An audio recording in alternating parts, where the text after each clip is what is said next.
jalankan. Makanya konsep eco farming ini suatu brand bisa dikatakan kontroversi. Ada yang suka, ada yang tidak suka, itu wajar. Nah, cuman kita di sini harus mengerti apa itu produk knowledge eco farming itu, keunggulannya apa, kelemahannya apa. Nah, makanya perlu saya sampaikan, eco farming itu banyak sekali keunggulan, tapi kelemahannya kita harus tahu. Karena selama ini kok saya belum pernah dengar eco farming punya kelemahan. Eco farming punya kelemahan, saya sampaikan. Apa itu kelemahannya? Seluruh produsen pupuk organik di Indonesia itu nasibnya semuanya di tangan Kementan, bahwa kandungan NPK-nya tidak boleh lebih dari 5%. Artinya apa? Itu suatu kelemahan. Karena definisinya kalau lebih dari 5% itu kategorinya kategori pupuk anorganik. Nah, dengan kandungan NPK yang kecil ini, kita harus bisa merubah tatanan pertanian di Indonesia. Makanya nanti ada kunci-kunci keberhasilannya. Karena ya. Ini slide-nya bisa dibuka, Pak. Ini belum tampil. Ya, banyak yang komen belum tampil slide-nya. Coba kursornya diarahkan ke file, terus diklik 2 kali, Pak. Ke file dulu ya? Ya. Bentar. Atau tadi buka file yang sudah kebuka, Pak. Share screen-nya pindah ke sana. Ini. Keluar dulu ya, bentar ya. Ya, keluar share screen dulu, Pak. Tunggu sebentar ya, supaya jelasin. Ya, ternyata di sini tampilannya masih tampilan folder-folder sih, Pak. Ya, tunggu bentar ya. Ya. Oke. Masih proses ya.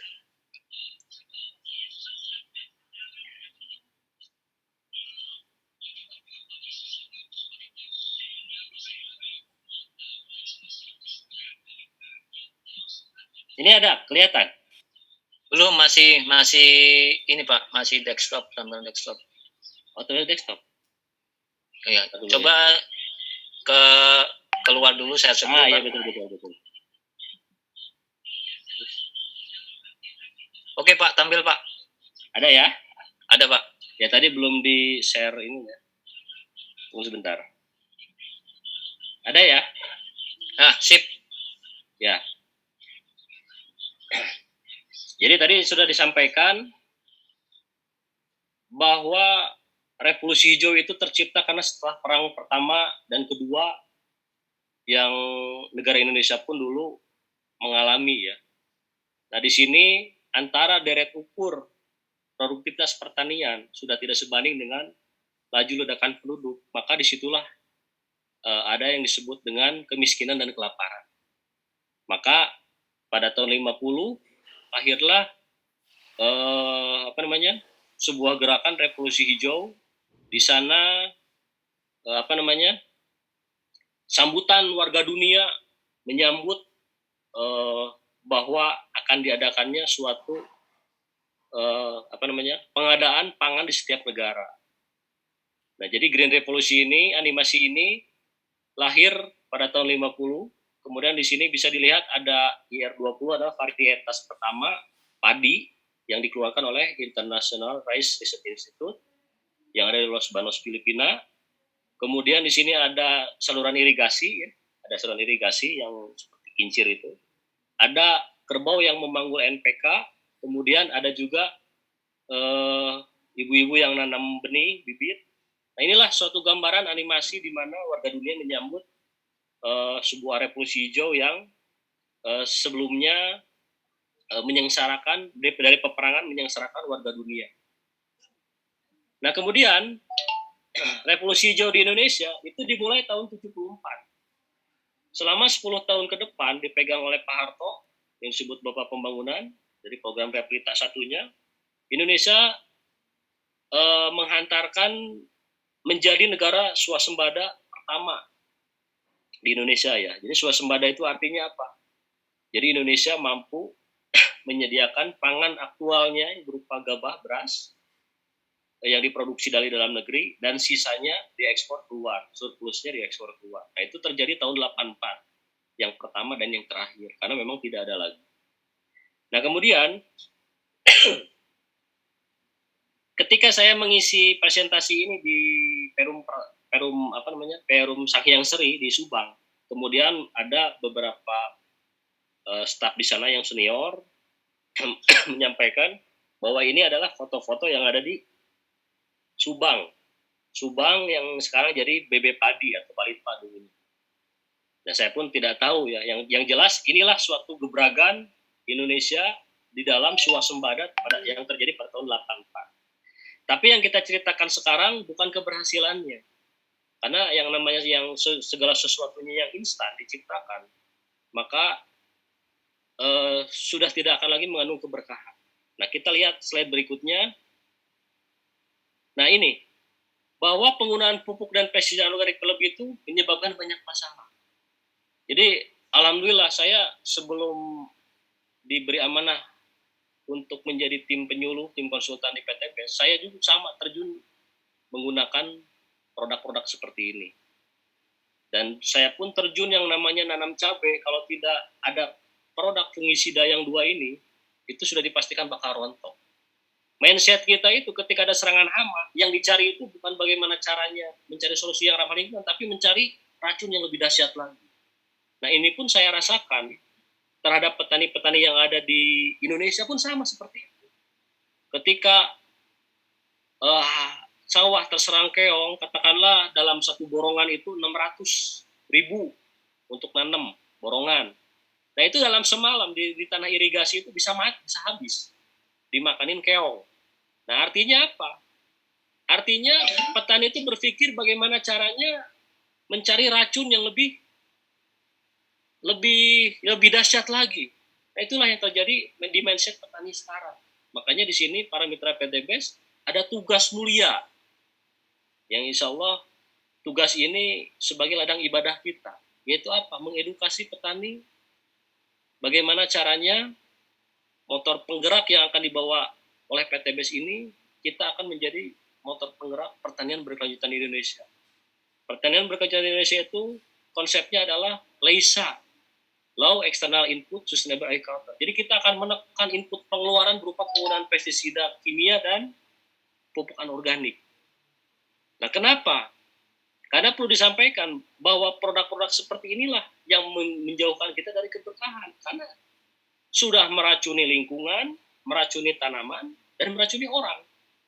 Nah, maka ini harus kita kita sikapi. Insya Allah kita dengan produk eco farming dan kedepannya ada Agen Hayati, ini adalah sebagai ladang ibadah kita. Karena pertanian itu bukan hanya sekadar mencari untung. Bahkan kalau saya ceritakan, pertanian Indonesia itu miris. Kenapa miris? Karena pertanian Indonesia itu dibawa ke ranah perjudian. Loh, kok bisa begitu? Nah, sekarang gini, kita nanam cabai, saya alami nanam 1 hektar dulu. Sekali aplikasi pestisida, itu dengan tukangnya, itu di 800.000 per 5 hari. Kalau nggak begitu, itu cabai rusak.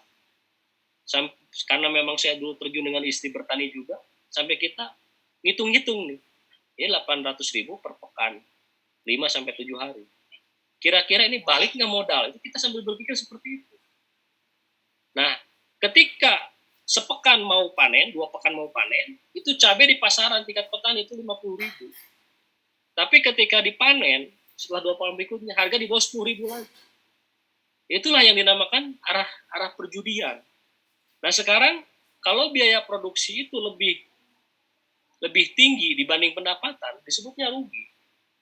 Nah, karena ini pilihan saya terjun di pertanian di komoditas judi, gambler, sesuatu yang tidak pasti, ya itu harus saya terimakan. Saya kalah judi. Nah, inilah potret pertanian di Indonesia.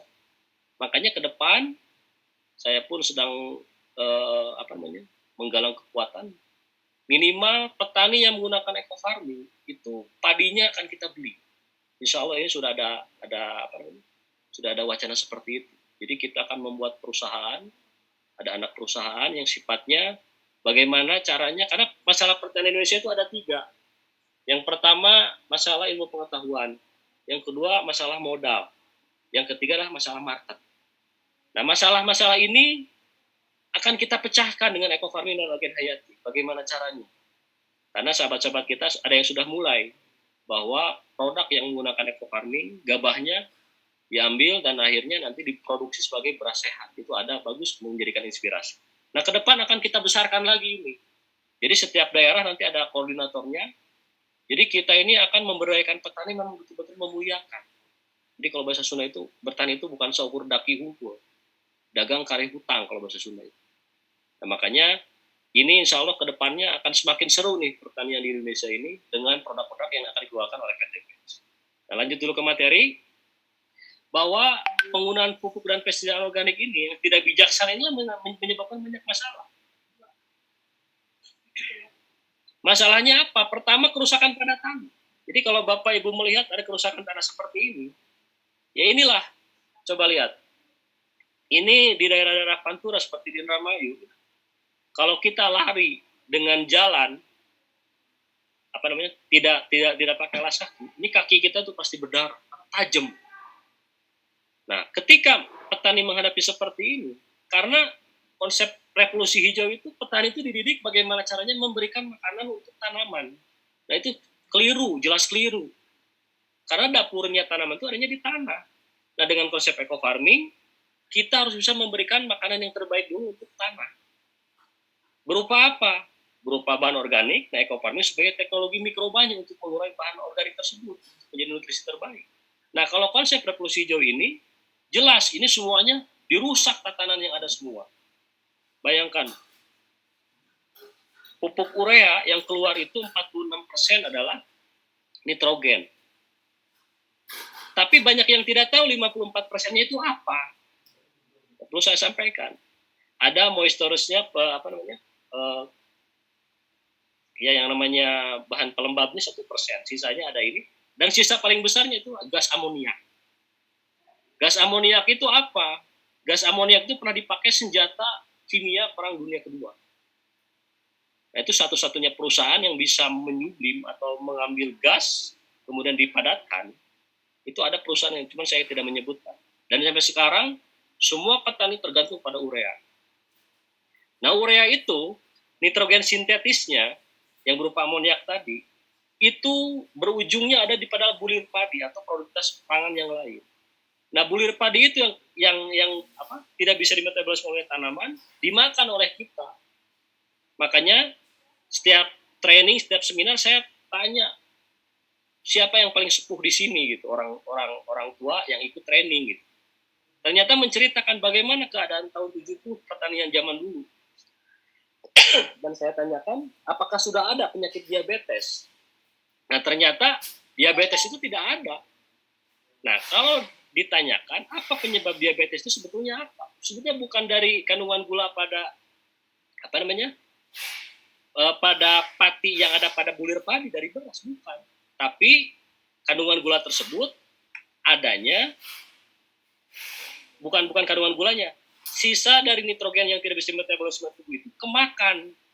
Organ yang paling merasakan dampaknya adalah kelenjar pankreas. Setiap kelenjar itu pasti menghasilkan hormon. Ada kelenjar paratiroid, kelenjar tiroid, kemudian ada kelenjar pituitari di otak. Nah, kemudian ada pas kelenjar pankreas ini, dia yang normal itu bisa menghasilkan insulin untuk merubah glukosa menjadi glukagon atau adenoksin trifosfat sebagai energi. Nah, pada kasus yang penderita diabetes, itu kelenjar pankreasnya itu tidak berfungsi. Akhirnya apa? Insulin tidak bisa dikeluarkan. Maka di situ terjadi yang namanya penimbunan gula. Nah, yang paling berat organ yang setelah terkena pankreas ini rusak adalah ginjal. Tidak bisa lagi memisahkan mana urin, mana darah. Maka kalau ke dokter harus dicuci darah, dipisahkan. Karena yang bersangkutan 80% ginjal tidak berfungsi, maka urin itu adanya di muka, cairan urin itu ada di muka, ada di tangan, ada di paha. Nah, itu satu-satunya dokter harus dicuci darah atau di mesin hidrolisis. Nah, kalau ditanyakan itu dari mana asalnya? Apakah takdir? Bukan. Dari produk pangan yang dibuat oleh petani. Coba bayangkan. Nah, permasalahannya ini mau sampai kapan? Nah, selain dari kerusakan tanah tadi, inilah dampak. Orang menabur-nabur urea dalam luasan ribuan hektar. Inilah yang disebut dengan efek rumah kaca. Efek rumah kaca itu terjadi karena gas amoniak itu menguap dan akhirnya menjebol yang namanya lapisan ozon. Makanya setiap tahun demi tahun itu ketika masuk musim kemarau Indonesia itu panas banget, panas sekali. Dari mana? Ya ini aktivitas yang menabur-naburkan nitrogen sintetis ini dari urea akhirnya bisa menjebolkan yang namanya lapisan ozon O3. Nah, inilah gambaran tentang dampak dari revolusi hijau yang sudah dilaksanakan tahun 50. Nah, kemudian yang lainnya adalah produk pertanian yang berbahaya itu mengandung residu kimia dan menyebabkan penyakit degeneratif. Nah, penyakit degeneratif itu adalah penyakit menurunnya organ tubuh manusia. Makanya di sini penyebabnya organ degeneratif ini adalah tadi masukan intake yang kita makan dari berupa makanan. Jadi 80-90% kesehatan manusia itu ditentukan dari makanan, bukan takdir. Jadi takdir itu sesuatu yang pasti. Kalau dua kabil maut tak, lu nafsin daikotul maut, innalillahi wa itu sesuatu yang pasti itu yang belum kita alami adalah kematian. Nah, kalau urusan seperti ini adalah suatu pilihan. Hidup itu pilihan, apa yang kita pilih harus siap konsekuensi. Nah, tinggal kita sebagai mitra PTB mau mempertahankan ini dianggap pembenaran atau mau kita arahkan lebih baik. Gitu. Karena bagaimanapun eco farming dan kedepannya ada produk Ken Hayat bukan hanya sebatas jualan. Kita ini punya visi misi besar untuk petani Indonesia ini. Nah, makanya ada yang suka, ada yang tidak suka, itu hal yang wajar. Tua saja yang akhlaknya mulia setelah wafat banyak yang menghina. Apalagi orang biasa saja. Tapi bagaimanapun bahwa manusia terbaik adalah manusia yang bermanfaat untuk orang lain. Khairunas anfa'uhum linnas. Nah, ini insya Allah narasi-narasi ini akan kita bawa dan Zoom meeting ini akan kita rutinkan insya Allah setiap bisa 3 pekan atau kita jaga spiritnya mitra ini harus tetap semangat. Ya. Apalagi kalau udah izin dari agen Hayati itu sudah keluar, kita lebih semangat lagi karena kekuatan eco farming akan semakin kuat. Nah, lanjut dulu.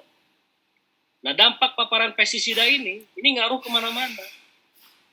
Makanya saya sampaikan, kenapa potret petani Indonesia itu identik keterbelakangan, kemiskinan, kebodohan. Karena mereka pun korban eksploitasi dan dampak global, dari globalis. Nah, kemudian akhirnya petani ini dijadikan bahan eksperimen.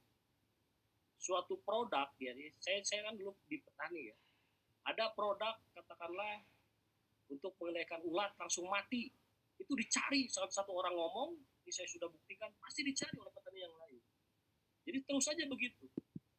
Nah, yang lebih mengkhawatirkan lagi sekarang, karena resistensi kekebalan hama terhadap pestisida, akhirnya ujung-ujungnya petani ini sudah tidak bisa lagi berpikir rasional. Nah, makanya di situ pengeluaran yang berupa penggunaan pestisida itu pasti keluar, tapi hasilnya tidak ada. Itu yang membuat sedih petani sekarang. Sampai tadi ada yang Japi yang saya ceritakan tadi sampai mengeluh. Ini gimana caranya, ini udah habis diserang ini, padahal udah disemprot dengan obat yang ini. Itulah potret pertanian yang terjadi saat ini. Makanya kita mau membiarkan saja, itu kan pilihan kita. Nah, kalau konsekuensinya sudah berada di PTBS, insya Allah ini bagian dari kita untuk sama-sama mencari keberkahan di pertanian. Kemudian lanjut. Nah, kemudian kalau sudah ada terjadi seperti ini bagaimana kira-kira? Tetap yang dijadikan tersangka ini adalah tangki pestisida dan obat-obatannya gitu. Nah, setelah diidentifikasi seperti ini ya sudah. Ini mau sampai kapan? Dan korban akan terus-terusan.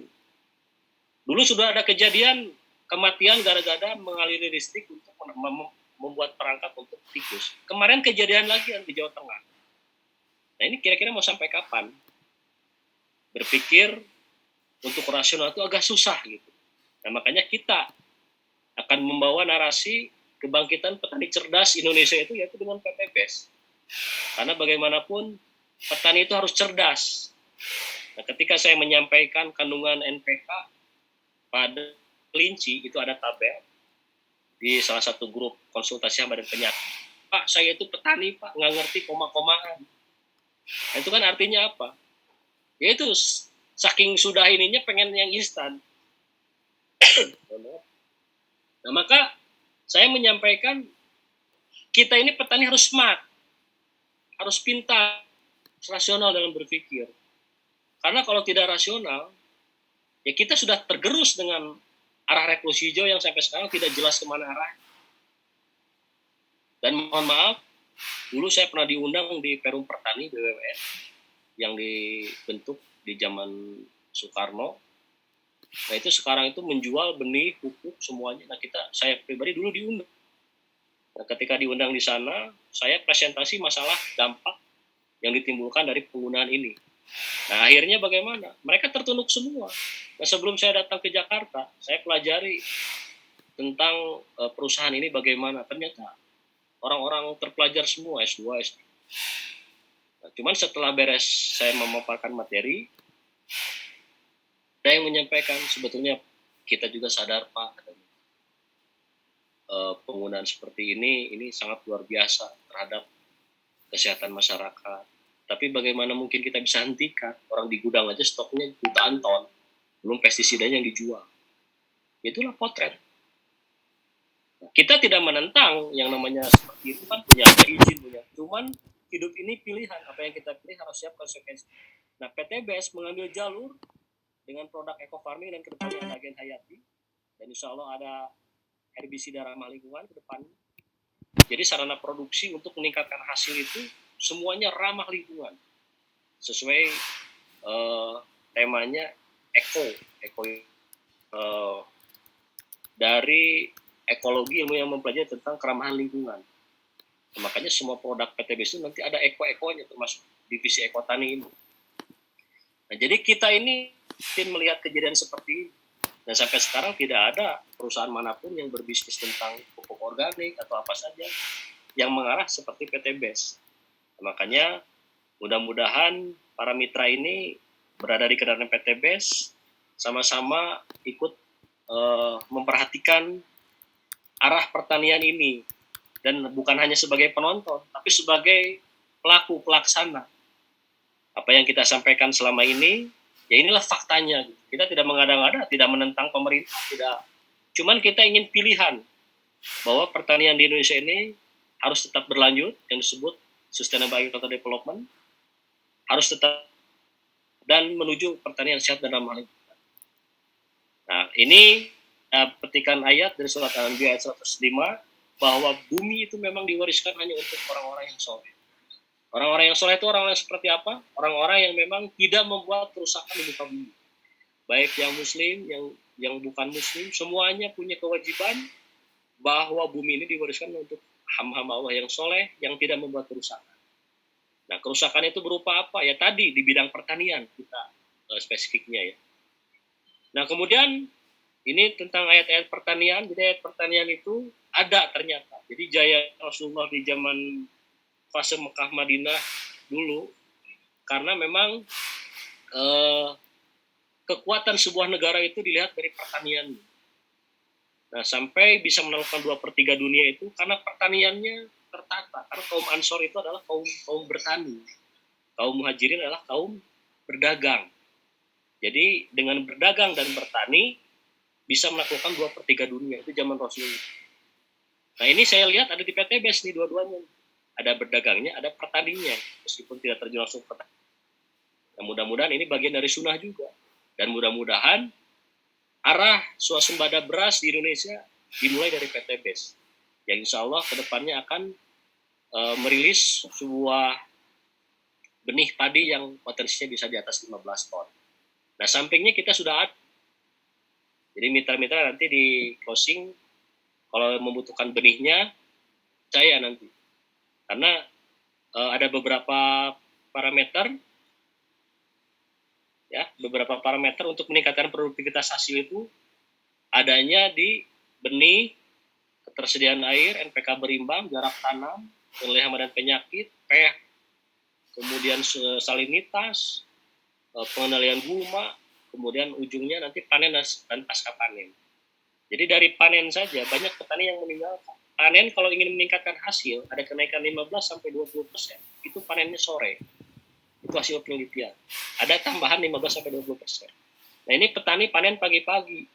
Terkena yang namanya panas matahari, akhirnya habis di situ. Nah, makanya peningkatan produktivitas hasil berupa panen pun ada. Nah, lanjut dulu, bahwa sustainable agriculture ini kan menjadi suatu narasi yang akan dibawa oleh farming, yaitu intinya untuk memperbaiki hubungan antara manusia dan lingkungan hidupnya supaya sumber daya alam nantinya masih tersedia untuk generasi yang akan datang. Kemudian konsep kita ingin meningkatkan produktivitas hasil pertanian, meningkatkan kesejahteraan petani dan masyarakat, menciptakan produk pangan yang sehat dan menyatu, menekan dampak buruk terhadap lingkungan. Nah, karena kita selama ini banyak menentang terhadap alam. Jadi perlu disampaikan yang namanya ajab itu bukan datang sepanjang-panjang, tapi ada pengundangnya. Ya ayyuhallazina amanu haladulukum ala tijaratin tunjikum min ajabin al. Jadi sukakah aku tunjukkan suatu perniagaan, kata Allah, untuk menghindari kamu dari ajab yang pedih. Nah, konsep-konsep ini tetap akan kita imbangi untuk mendampingi petani di Indonesia. Nah, ajab yang kita dari segi apa? Dari segi kerusakan. Karena memang tadi kitanya sebagai perusak, petani sebagai perusak, maka ajabnya apa banyak yang gagal panen. Sedangkan urusan makanan itu di dalam sebuah negara itu hal yang paling sensitif, bahkan nomor 1. Jadi yang namanya alaji atamahum minju wa amanuhum khauf. Keamanan itu akan tercipta jika keberadaan pangan itu tercukupi. Itu konsep ilahiyah. Jadi gonjang-ganjing sebuah negara itu ditentukan dari pangan. Nah, yang kita harapkan sekarang adalah pangan memang yang baik dan menyehatkan, serta menekan dampak segala terburuk terhadap lingkungan. Ya. Kemudian ini konsep yang saya bawa mengenai tentang pertanian berkelanjutan di Indonesia. Nah, ini nanti bisa di-share. Ya. Nah, kemudian lanjut ke eco farming ya. Nah, eco farming ini adalah suatu produk pupuk organik super aktif yang di dalamnya mengandung 13 unsur hara dan mengandung teknologi mikroba, yaitu bakteri dan cendawan pengurai bahan organik untuk merestorasi kesuburan tanah. Dan alhamdulillah eco farming ini ada izin SK Kementannya yang lahir pada tanggal 20 Januari 2020. Kemudian 9 bulan berikutnya eco farming memiliki izin dari Innoves, yaitu tentang Indonesian Organic Farming Certification ya.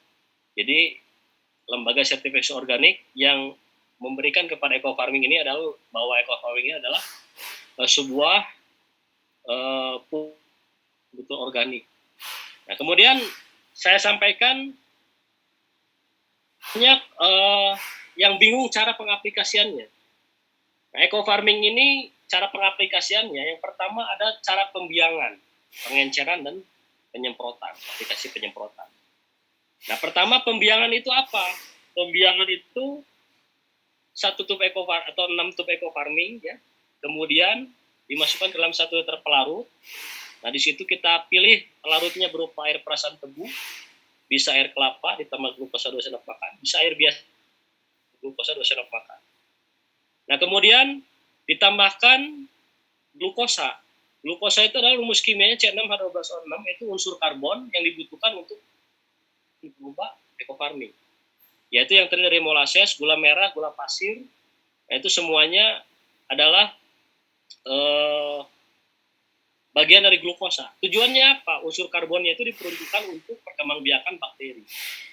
Nah, makanya untuk pembiangan untuk media tanam ini dibutuhkan rekomendasinya ada air perasan tebu, air kelapa biasa boleh, cuman ada penambahan untuk air kelapa dan air biasa itu glukosa 2 sendok makan.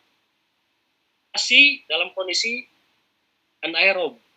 Nah, anaerob ini artinya jadi disebut sebagai anaerob itu ketika 24 jam, karena kalau tidak dibuka itu akan meledak. cukup dibuka buang angin saja. Dan jangan terlalu besar, itu di sekitar 3 detik. Nah, 3 detik, gas keluar, tutup lagi untuk melanjutkan fermentasi. Karena fermentasi ini banyak yang gagal dan akhirnya tanaman bisa menguning, hati-hati. Karena adanya oksigen yang masuk, yang terus-terusan. Bahkan ada ide lagi yang itu yang jadi bermasalah. Karena apa? Terjadi oksidasi dan akhirnya menjadi racun untuk biang ekofarming tersebut menjadi amonia. Nah, ini harus diperhatikan lagi. Jika akan disimpan lama, harus diberikan glukosa setiap 2 pekan sekali. Jadi kalau nanya glukosa itu apa, adalah dari molasses, gula merah, gula pasir lokal, nah itu masuk ke glukosa. Jadi yang dimanfaatkan oleh itu adalah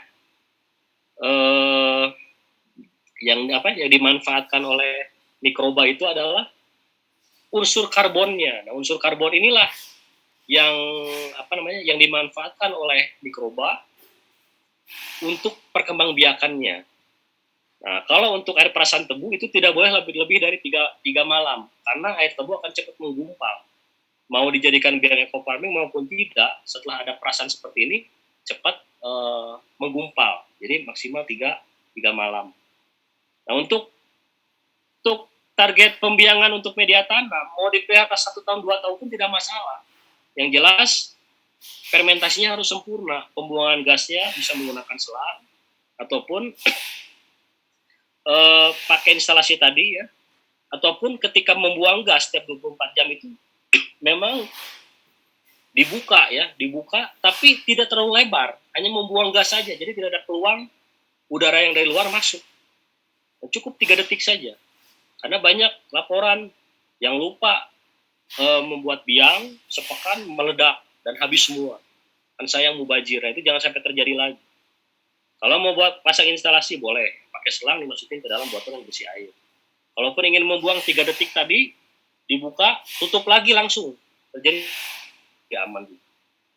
Nah, kemudian 6 tub ekofarming ini dilarutkan dalam 1 liter pelarut. Nah, 1 liter pelarut ini dijadikan biang, ya. Jadi 6 tub ini untuk media tanam, misalkan untuk padi ya, contoh 6 tub dimasukkan terpelarut. Nah, kemudian jadilah disebutnya biang. Nah, biang ini bagaimana cara pembiangannya? Difermentasi selama 3 malam tadi. Kita makan glukosa sebelumnya, berupa molasses, kemudian gula merah maupun gula pasir lokal. Disarankan jangan pakai gula pasir yang rafinasi, yang putih. Jadi cukup yang lokal saja. Nah, kemudian fermentasi selama 3 malam tadi. Kemudian masuk ke pengenceran. Bagaimana cara pengencerannya? Jadi kita sepakat 1 liter pelarut ini sama dengan 1000 mili. Mili ini sudah kita tentukan saja. Petani itu biasanya mengaplikasi penyemprotan untuk media tanam atau yang sudah ditanam. Itu 1 hektar itu rata-rata 10 tangki. Nah, 10 biasanya 15 sampai 17 liter. Jadi 1000 mili dibagi 10 tangki, 100 mili. Nah, ini aplikasikan pada hamparan sawah yang 100 kali 100 atau 1 hektar. Nah, kalaupun untuk untuk tanaman keras, misalkan tanaman durian. Nah, setelah dibuat lubang tanam, durian itu 7 kali 7 itu didapatkan 204 lubang tanam atau populasi durian nantinya. Nah, ini 6 tub ini dibiarkan dicampur dengan 1 liter pelarut. 1 liter pelarut ini kemudian nanti dibagi menjadi 10 tangki. Nah, berarti kebagiannya 10 tangki ini dibagi 200 lubang atau 170, paling banyak ya 170 volume semprotnya dibagi ke 200 lubang. Berarti 1 lubang sekitar 500 sampai 700 mili. Nah, itu disiramkan untuk proses composting. Nah, kemudian aplikasi penyemprotannya jam 7 sampai jam 9, sorenya jam 17 sampai jam 18, karena aktivitas bakteri itu atau mikroba itu di sore. Makanya yang punya tanaman silahkan keluar waktu malam hari, atau mau ke sawah atau mau kemana. Disitulah terjadi yang namanya perkembangan dan serangan hama itu adanya waktu malam hari. Nah, makanya kita ada ketepatan dalam pengaplikasiannya ini. Kemudian hindari yang namanya aplikasi menjelang hujan di panas terik matahari. Jadi jangan sampai ada mitra ekofarming, mitra PTBS merekomendasikan nyemprot di tengah hari eco farming, itu tidak boleh. Pertama, biang eco farming itu kontak dengan matahari itu berbahaya. Yang kedua, stomata itu sedang tertutup. Nah, kita mau ngasih makan apa kalau mulutnya itu sudah tertutup? Jadi ketika waktu malam hari itu ketika siang hari itu stomata, makanya dibatasi 7 sampai jam 9 saja.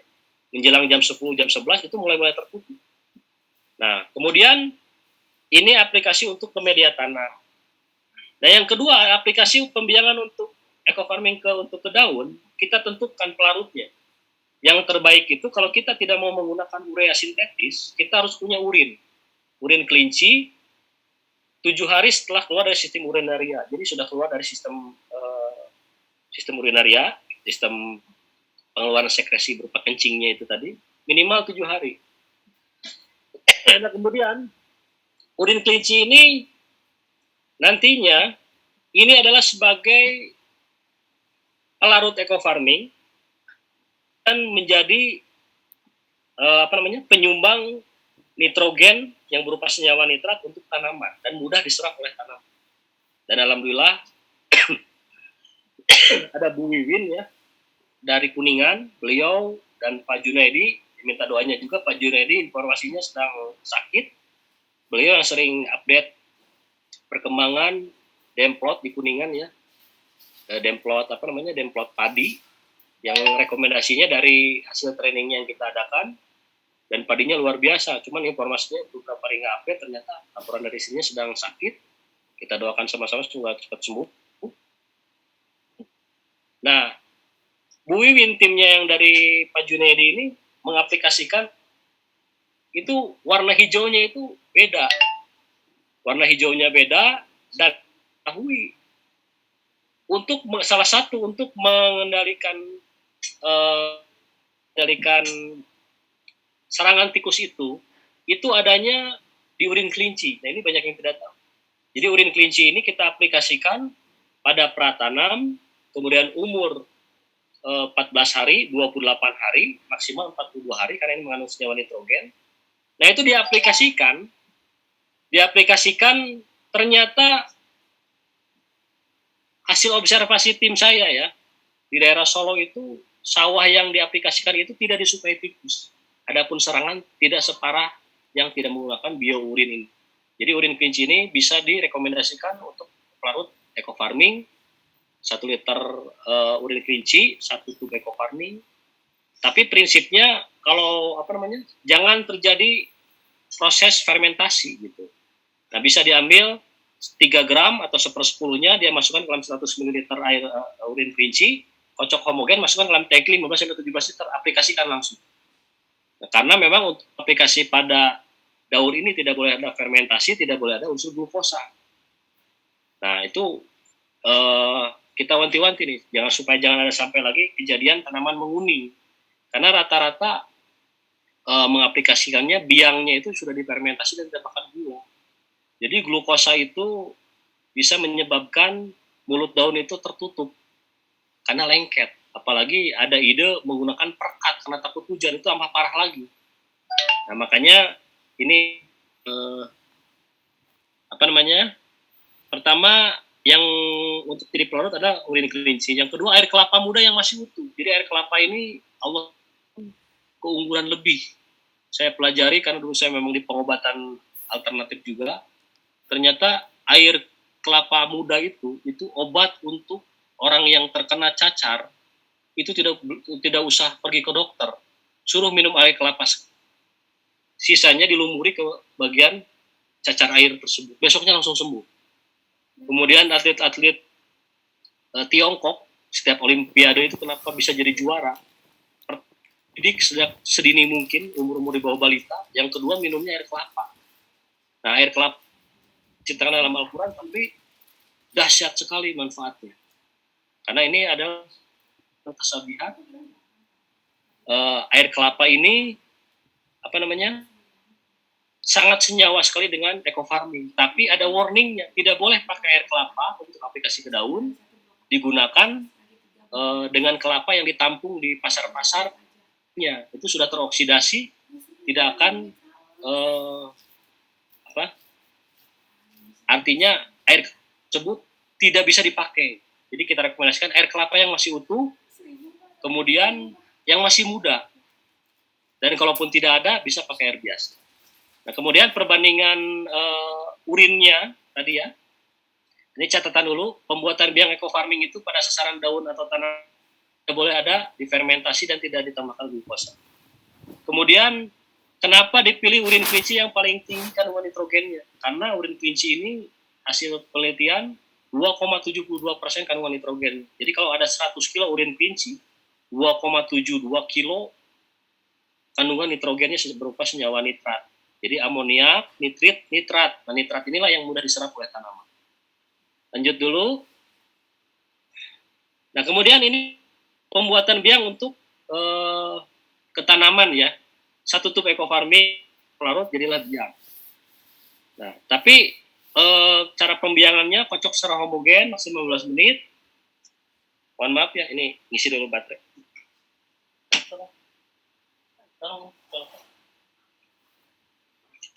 Bentar ngisi dulu ini baterai laptop.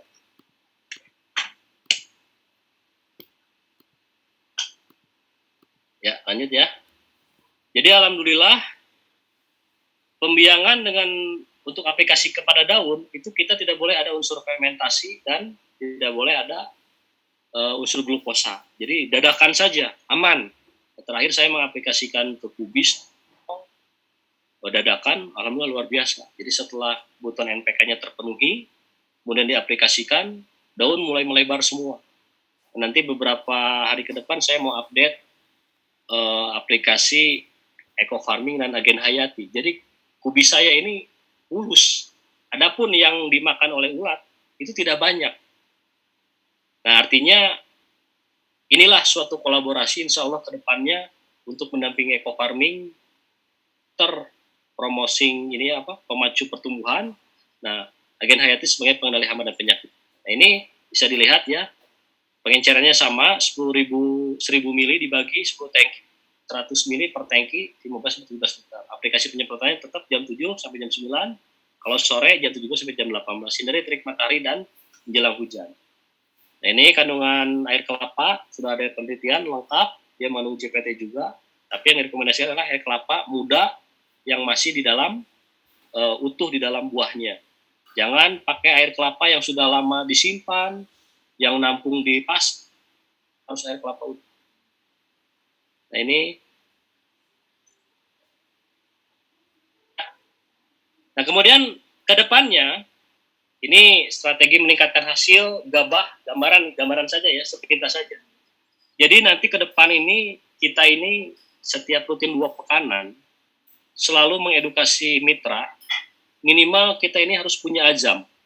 Apa itu azam? Azam itu tekad, keinginan. Faiza azam fatawakal.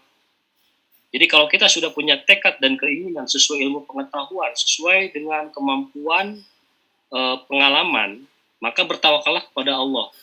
Nah, kita ini itu ringan sekali kalau bagi saya. Karena ada beberapa strategi untuk meningkatkan hasil itu, terutama di 10 ton. Jadi ketika petani punya keinginan menanam yang namanya padi, kemudian di situ ada hasil bisa tembus ke 10 ton. Rataan padi nasional itu kan 5,5-5,6. Nah, kita 10 ton dengan eco farming dan didampingi dengan agen hayati misalnya. Nah, itu minimal petani itu sekali panen itu ngantongin 45 juta. Karena gabah kering panen itu dia kisaran 4.000, 4.500. Kalau sedang bagus bisa 5.000.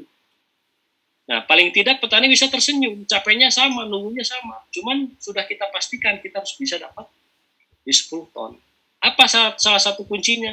Kuncinya adalah pertama benih. Nah, makanya kita ini untuk pengadaan benih ini sedang berpikir bagaimana caranya mempunyai benih yang memang punya potensi di atas 15 ton. Dan alhamdulillah padi itu sudah samplingnya sudah ada gitu kan. Nah, tinggal nunggu perizinan untuk izin extension seed-nya, izinnya.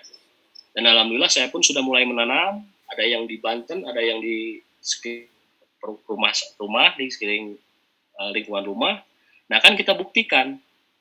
Nah, kemudian untuk meningkatkan hasil ini ada yang disebut varietas unggul Bali, kemudian ada disebut jarak tanam yang menentukan. Nah ini di sini jarak tanam ini sangat menentukan. Nah sekarang logikanya seperti ini. Jarak tanam berapa sih yang paling ideal untuk tanam padi? Nah sekarang ada pertanyaan. Padi yang ada di pinggir sawah dengan yang di tengah itu banyakkan yang mana hasilnya? Nah kalau banyakkan yang memang yang di pinggir, nah sekarang bagaimana caranya supaya hasilnya banyak ditanam di pinggir semua? Wah nggak bisa Pak. Ya bisa. Ini nah jarak tanam jejar legowo. 21 yang dipakainya. Itu ada 330.000 titik populasi padi. Jadi di situ ada border effect, ya border effect itu efek cahaya matahari itu masuk ke dalam sela-sela dan akan menutupi di 40 jalur 40-nya itu 20, 15 cm dan 40. Nah di situ akan meningkat itu yang melimpah. Ini hasil penemunya ini Profesor dari Balitpa, dulu saya pelaksana pertaniannya. Jadi di padi ini alhamdulillah tahun 2000 saya sudah terjun dan alhamdulillah di situ ada foto-foto dari tim ini juga yang sudah membuktikan eco farming bisa tembus 10 ton. Nah ini PR kita. Jadi untuk membahagiakan petani ini bukan sebatas hanya suruh pakai. Kita harus punya ajam. Ajam itu adalah tekad tadi. Minimal 10 ton itu gimana caranya. Makanya di mana-mana kita sering mengadakan pelatihan itu ada khusus materi tentang padi supaya di atas 10 ton. Teknologi mikroba, pH, penglihatan dan penyakit, kemudian pengendalian gulma, panen pasca panen, itu semuanya ada satu kesatuan. Jadi tidak bisa eco farming sendiri berjalan, tidak bisa karena ketersediaan air, pengendalian gulma itu sangat penting. Ini hanya gambaran sebatas padi ya. Ini jarak tanam idealnya legowo ini seperti ini. Ini jarak tanam yang paling saya sukai ini. Yang tidak disukai ibu-ibu di daerah karena memang nanamnya lek-lek kalau bahasa Sunda. Tapi ini hasilnya di 40-nya ini padi itu semuanya mengisi. Maka diperhitungkan dengan jarak tanam seperti ini satu rumpun kalau menghasilkan 39,6 ton. Nah, kalau misalkan kita ingin potensinya lebih naik lagi, punya benih yang bisa di atas 15 ton. Nah, insya Allah kita sudah launching nih benih yang bunga jantannya diambil dari lereng Gunung Ciremai, bunga betinnya diambil dari padi lokal khas Aceh. Nah, itu disilangkan secara kultur jaringan, dapatlah padi kumpai yang punya potensi 15-17 ton. Insya Allah itu benih itu sudah tersedia di saya nih kalau ingin petani atau mitra ingin mendampingi petani yang sudah siap untuk itu kita jual per paket ya, ada penglihatan maju pertumbuhannya juga, terus ada eco farming. Kalau eco farming diaplikasikan di media tanam untuk mendampingi ini. Jadi kekuatan ini akan kita sinergikan kalau misalkan terbukti. Karena sebelumnya sudah di demplot bisa 17 ton. Nah ini akan membawa angin segar untuk pertanian di Indonesia. Tetap kita dengan mencari solusi pertanian sehat dan ramah lingkungan. Nah kemudian ini cara pengendalian gulma. Pengendalian gulma ini salah satu untuk meningkatkan hasil. Nah makanya pengendalian gulma ini sangat menentukan sekali, ya, sangat menentukan sekali. Jadi jangan sampai ngelihat langsung mencari herbisida. Herbisida apa yang cocok? Nah, padahal pengendalian gulma seperti ini, manual ini adalah lebih ramah lingkungan. Dan ini biaya ini harus dikeluarkan sebagai biaya variabel di perawatan, biaya operasional.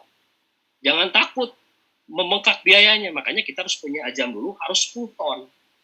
Nah, 10 ton, kalau misalkan biaya pengendaliannya tinggi, masih punya cadangan 45 juta, dipotong, katakanlah biaya nanam padi itu 10-15 juta biayanya itu. Karena biaya yang paling mahal itu di daerah sentra padi itu adalah pengadaan pestisida yang tidak karuan itu. Setiap sepekan sekali membuang-buang uang. Nah, seperti itu ya. Nah, kemudian di sini ada aplikasi eco farmingnya -5, kemudian +14, eco farming masuk, dan 28, 42, dan 56 semuanya inilah untuk mendapatkan hasil melimpah itu kita harus punya jadwal seperti ini, simple. Nah, ini yang sudah saya kerjakan dulu tahun 2000-an, dan alhamdulillah hasil paling terbanyak di sentra padi Indramayu sebagai mahasiswa pertanian. Nah, kemudian masalah hama dan penyakit ya. Ini di padi seperti ini. Jadi baru tanam sudah terkena yang namanya busuk. Busuk di pelepah. Nah, ada yang disebut asam-asam, itu bagaimana katanya. Nah, asam-asam itu artinya sawah sering tergenang, kemudian ada bahan organik yang belum matang di situ. Padi ditanam, terjadi proses komposting yang menghasilkan panas, akhirnya akar menjadi kontak dengan panas tadi, dan akhirnya ke tanaman menguning. Nah, kemudian di sini ada bercak blast, Piriculeria orizae, bercak ketupat, kemudian ada kresek, ada penyakit tungro, ada penyakit blast yang tidak mengisi dan blue. Nah, inilah hama penyakit ini harus kita kuasai. Jadi tidak bisa kita hanya mengetahui sebatas pupuk saja. Karena di 12 parameter yang sudah saya sampaikan di grup-grup itu, ada yang menentukan ya, intinya adalah tadi varietas unggul baru, ketersediaan air, kemudian jarak tanam, salinitas, pH tanah, pengendalian hama dan penyakit, NPK berimbang, pengendalian gulma, panen dan pasca panen, itu semuanya satu kesatuan. Nah, bab hama harus kita kuasai. Karena mohon maaf, pangsa pasar eco farming selama ini diambil alih oleh siapa? Oleh pengusaha pestisida. Jadi eco farming ini sudah membuat solusi pertanian secara ramah lingkungan, tapi ketika diserang hama dan penyakit, itu semuanya membeli lagi yang namanya pestisida di toko pertanian. Berarti ada yang bocor nih visi dan misi kita. Makanya owner kemarin ngobrol, kita harus mempunyai solusi untuk mendampingi eco farming ini, karena eco farming itu bukan pestisida. Jadi kita sudah membuat tanaman itu bagus, persediaan NPK-nya itu berimbang, sesuai, tapi yang jadi masalah ketika ada serangan hama, kita tidak berdaya. Maka pakailah produk-produk kimia sintetis yang berbahaya tadi. Nah, di sini kita menyampaikan bahwa kita harus didampingi oleh dengan pengendali hama dan penyakit, tapi bukan racun. Nah, makanya nanti di akhir ini ada beberapa yang akan saya sampaikan. Apa itu? Yaitu tadi, agensia hayati. Apa agen hayati itu? Sebagai ekoplan protektor, pelindung tanaman yang ramah lingkungan. Nah, jadi kita tidak akan lagi insya Allah menemui yang namanya penyakit-penyakit seperti ini. Nah, kita lanjut dulu. Nah, keong emas, pengerek batang, buat penggulung daun, tikus, warang coklat, walang sangit, kepik, burung, ini semuanya hama. Kenapa mereka ini menjadi resisten dan kebal? Karena memang setiap tahun itu diobat, bukan diracun. Pakai apa? Ya pakai pestisida. Nah, maka di sini ada yang namanya serangan warang. Jadi warang itu ciri khasnya itu setelah nutrisi yang ada pada batang disedot, kemudian tanaman itu menjadi kering. Nah, itu akhirnya serangan seperti ini bisa mengagalkan panen. Belum masalah pengerek batang. Belum masalahnya di fase di fase pengisian bulir ada yang namanya walang sangit. Itu walang sangit itu sekali nyedot kualitas gabah rusak. Belum burung, belum. Nah, ini semua harus kita pikirkan bagaimana caranya di dalam pengendaliannya itu supaya lebih ramah lingkungan. Ya, insya Allah beberapa bulan ke depan, tepatnya di bulan Agustus, agen hayati akan lahir untuk mendampingi eco farming. Jadi bukan saingannya, tapi akan berkolaborasi untuk mendampingi eco farming supaya hasil itu lebih meningkat. Dan agen hayati bukan racun, tapi organisme mikroskopis yang di dalamnya itu memang untuk penyakit. Ya, lanjut dulu ya. Nah, ini bayangkan, ini bagan serangan hama dan penyakit yang udah saya simpulkan nih. Satu periode nanam itu dari 0 sampai 14-15 hari itu keong. Karena kalau stadianya sudah besar, keong itu tidak suka. Makanya bagaimana cara melahirkan keong secara ramah lingkungan? Nah, sudah saya temukan caranya. Kita punya benih 1 kilo, kemudian bikin dengan treatment agen hayati, kemudian nanti ke depannya setelah seperti seperti toge ya, muncul mana akar mana tunas. Nah kemudian ditebar. 1 kilo itu idealnya cukup untuk 20 meter persegi. Jadi akan didapatkan performa bibit itu yang batangnya gede dan bau anakan 2 sampai 4. Fase itulah yang tidak disukai oleh keong. Maka keong tersebut kita tidak usah mikirin pusing-pusing. Ketika kita nanam itu bibit kita itu tidak akan diganggu karena terlalu gede. Bibit yang umur di bawah 21 hari yang kecil itu habis semalam. Nah makanya ketika ada serangan keong, mindset petani cerdas PTBes itu bukan langsung nyari racun, tapi nyari bagaimana caranya. Nah contoh ini nih, burung, serangan burung. Burung itu kalau kita punya performa bibit, daun benderanya menjulang ke atas, seperti tombak, itu burung itu tidak mau hinggap. Makanya bulirnya aman. Cara mengendalikan yang ramah lingkungan tanpa merusak, tanpa meracuni. Maka mitra PTBes ini saya ajak supaya menjadi petani cerdas. Jadi segala sesuatunya tidak langsung menggunakan yang namanya racun pestisida gitu. Nah ini lanjut dulu. Nah ini yang tadi saya ceritakan tadi, inilah yang disebut namanya trap barrier system. Jadi ada tanaman teaser itu jadi dipancing tanaman padi ditanam lebih awal dari 10 hektar misalkan. Nah, kita pancing setengah hektar. Kemudian pinggirannya dipasang plastik. Nah, dipasang plastik, kemudian setiap 10 atau 20 meter dipasang lubang. Nah, lubang itu nanti yang akan menghubungkan dengan sentai kalau bahasa Sunda itu, atau bubu perangkapnya. Dan bubu itu kalau sudah masuk, tikus tidak bisa keluar lagi. Nah, kemudian di pinggiran plastik yang luar itu dipasang caren air untuk jalannya tikus. Jadi ketika ada padi yang sudah ditanam, itu tikus dari manapun akan berkunjung ke situ untuk merusak. Cuman kita ini diberikan makhluk yang sempurna. Jadi jangan kalah sama tikus. Nah, tikus itu dia indera penciumannya luar biasa, indera perasanya luar biasa.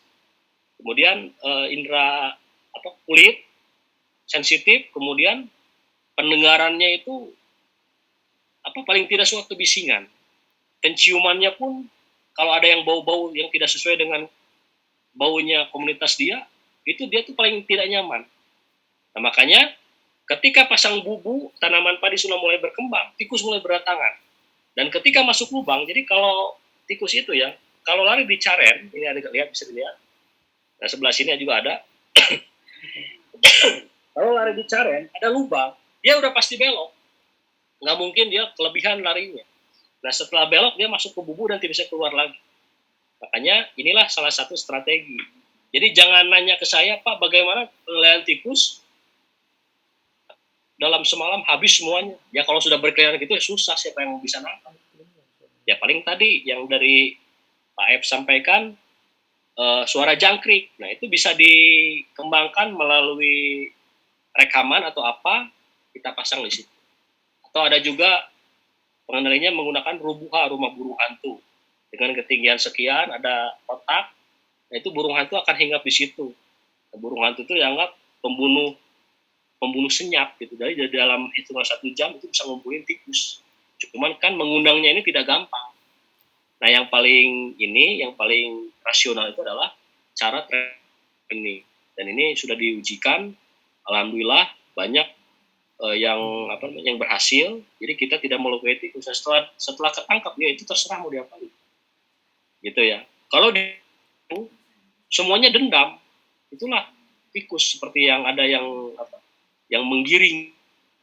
Nah, makanya kalau sudah ditangkap seperti ini ya sudah, hak kita mau diapakan juga gitu ya. Nah kemudian selanjutnya, nah ini, jadi agen hayati ini masuk ke agen hayati ya, ada waktu. Jadi agen hayati ini insya Allah akan mendampingi eco farming ke depannya sebagai pengendali hama dan penyakit tanaman. Kenapa diadakan agen hayati? Karena memang agen hayati ini atau pengendali hama dan penyakit tanaman yang ramah lingkungan itu penting untuk mendampingi eco farming. Seperti yang sudah saya sampaikan, ketika kita menyuburkan tanaman, memang teorinya semakin, jadi tanaman itu ketika menyerap nutrisi itu imunitas akan semakin meningkat. Tapi tidak semudah itu. Kita harus perhitungkan yang namanya hama dan penyakit itu semuanya udah bermutasi.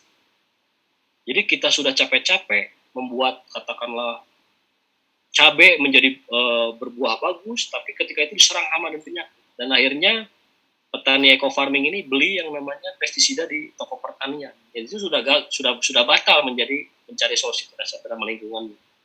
Pas setelah kita diskusi antara tim konsultan dengan owner PT BES, ya alhamdulillah beliau arah narasi-narasi ini terus akan kita kampanyekan bahwa bertani ini kita memang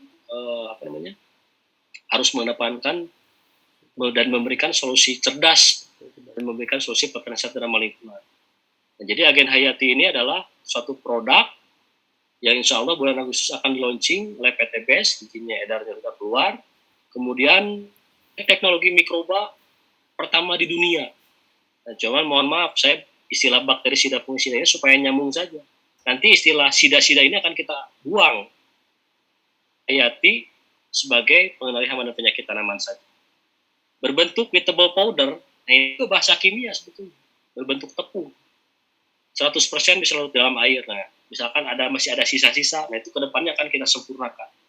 Karena media ini kita ambil dari tepung jagung dan tepung talas.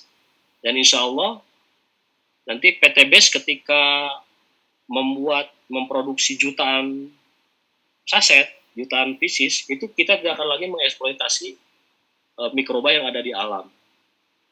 Apa? Karena dengan skala lab saja kita bisa produksi jutaan pieces.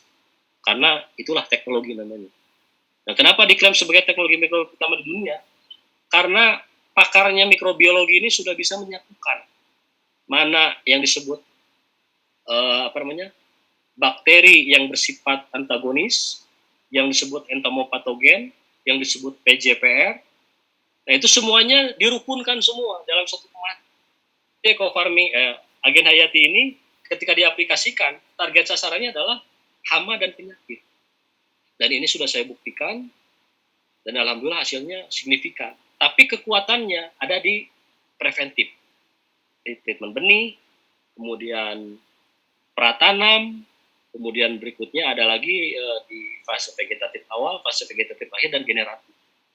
Nah, ini untuk 1 hektar padi ini dibutuhkan cukup cuma 300 sampai 400 gram saja. Dan kalau kita diskusi dengan petani-petani Kerawang, itu per pekan itu nyemprot itu tidak kurang dari 700 ribuan, bayang. Dalam 100 hari itu bisa 12 kali penyemprotan. Nah, makanya Agen Hayati ini insya Allah akan menjadi solusi. Memproduksi jutaan pieces, kita sudah tidak lagi mengeksploitasi alam, bakteri yang ada di alam.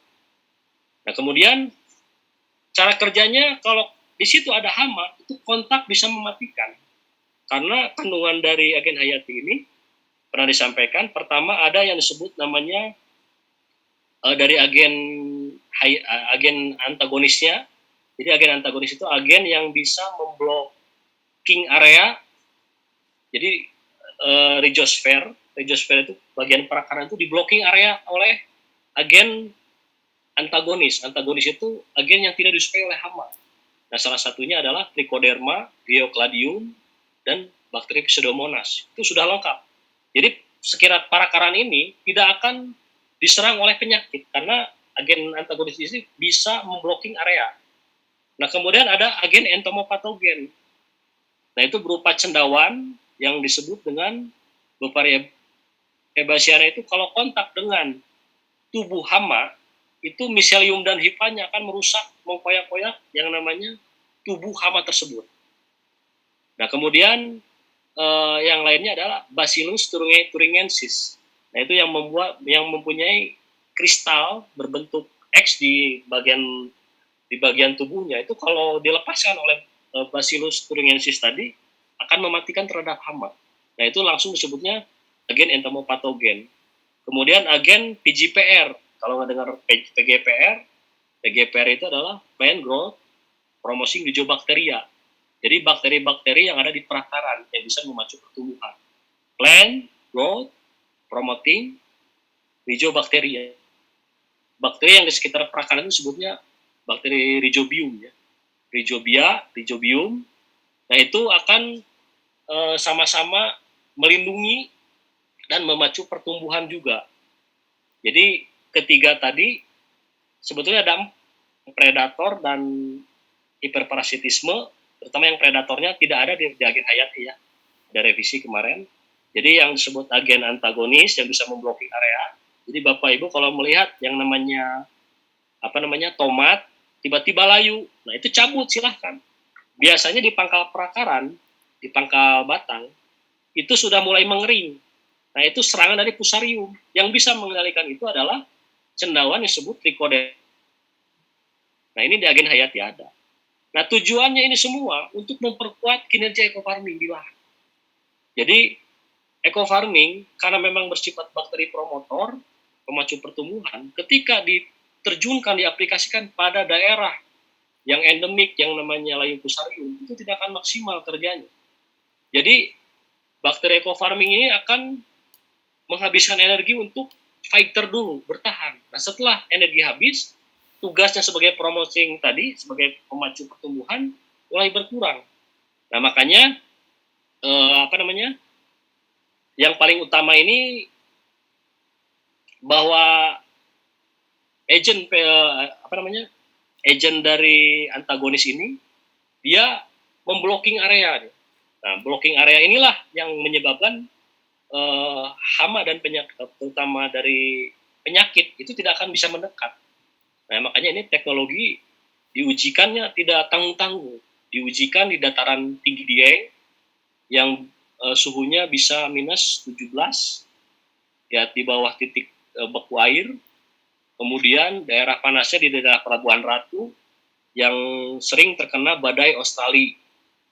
Nah, jadi yang menyebabkan tanaman kelapa itu mati karena mengandung cendawan. Nah, kita diujikannya tidak tahu-tahu di daerah ekstrim tersebut. Jadi ketika agen hayati ini diaplikasikan di daerah gurun pasir, ke depan akan jadi produk ekspor. Closingnya paling gampang.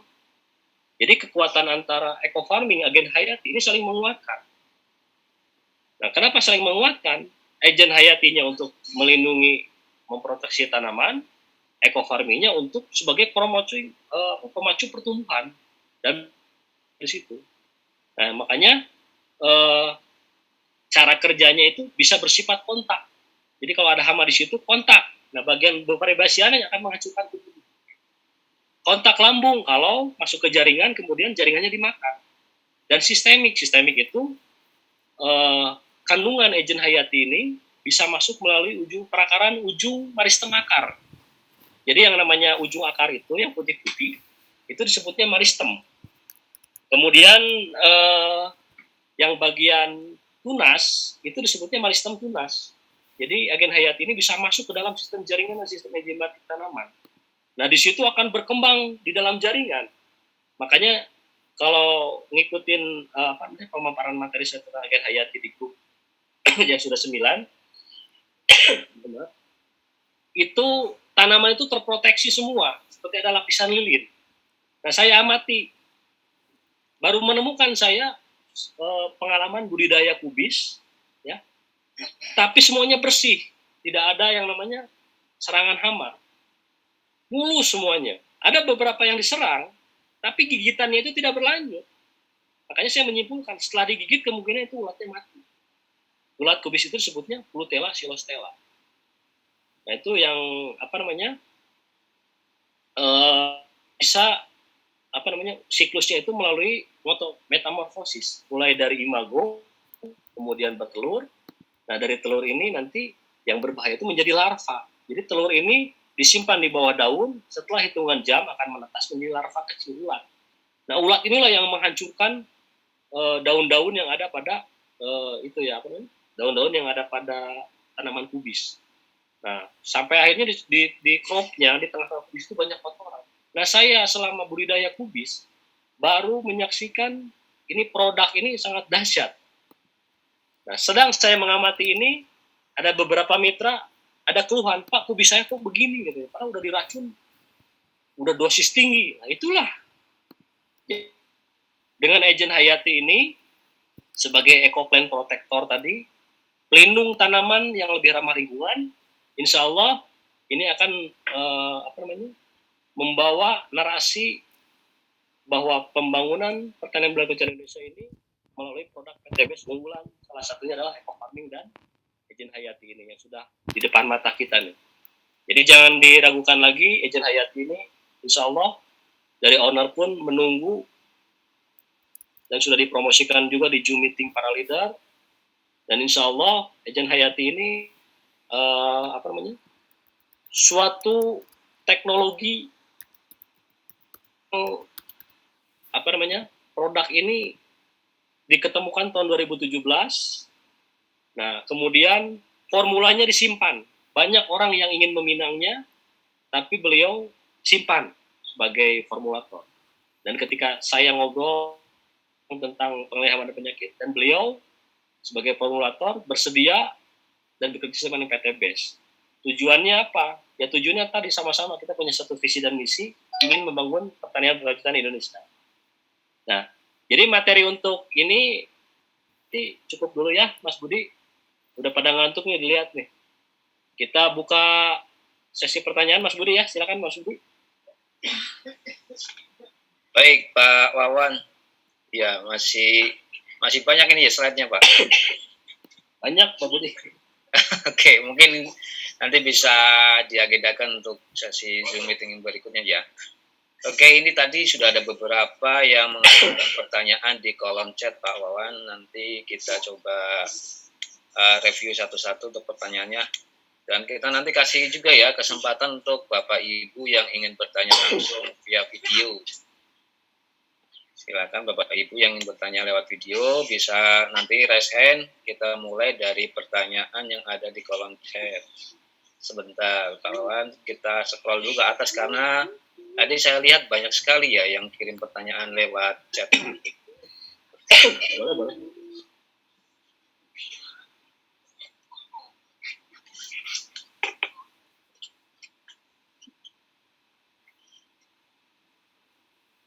Oke, ini Pak Wawan dimulai dari pertanyaan Ibu atau Bapak nih, Yeleson.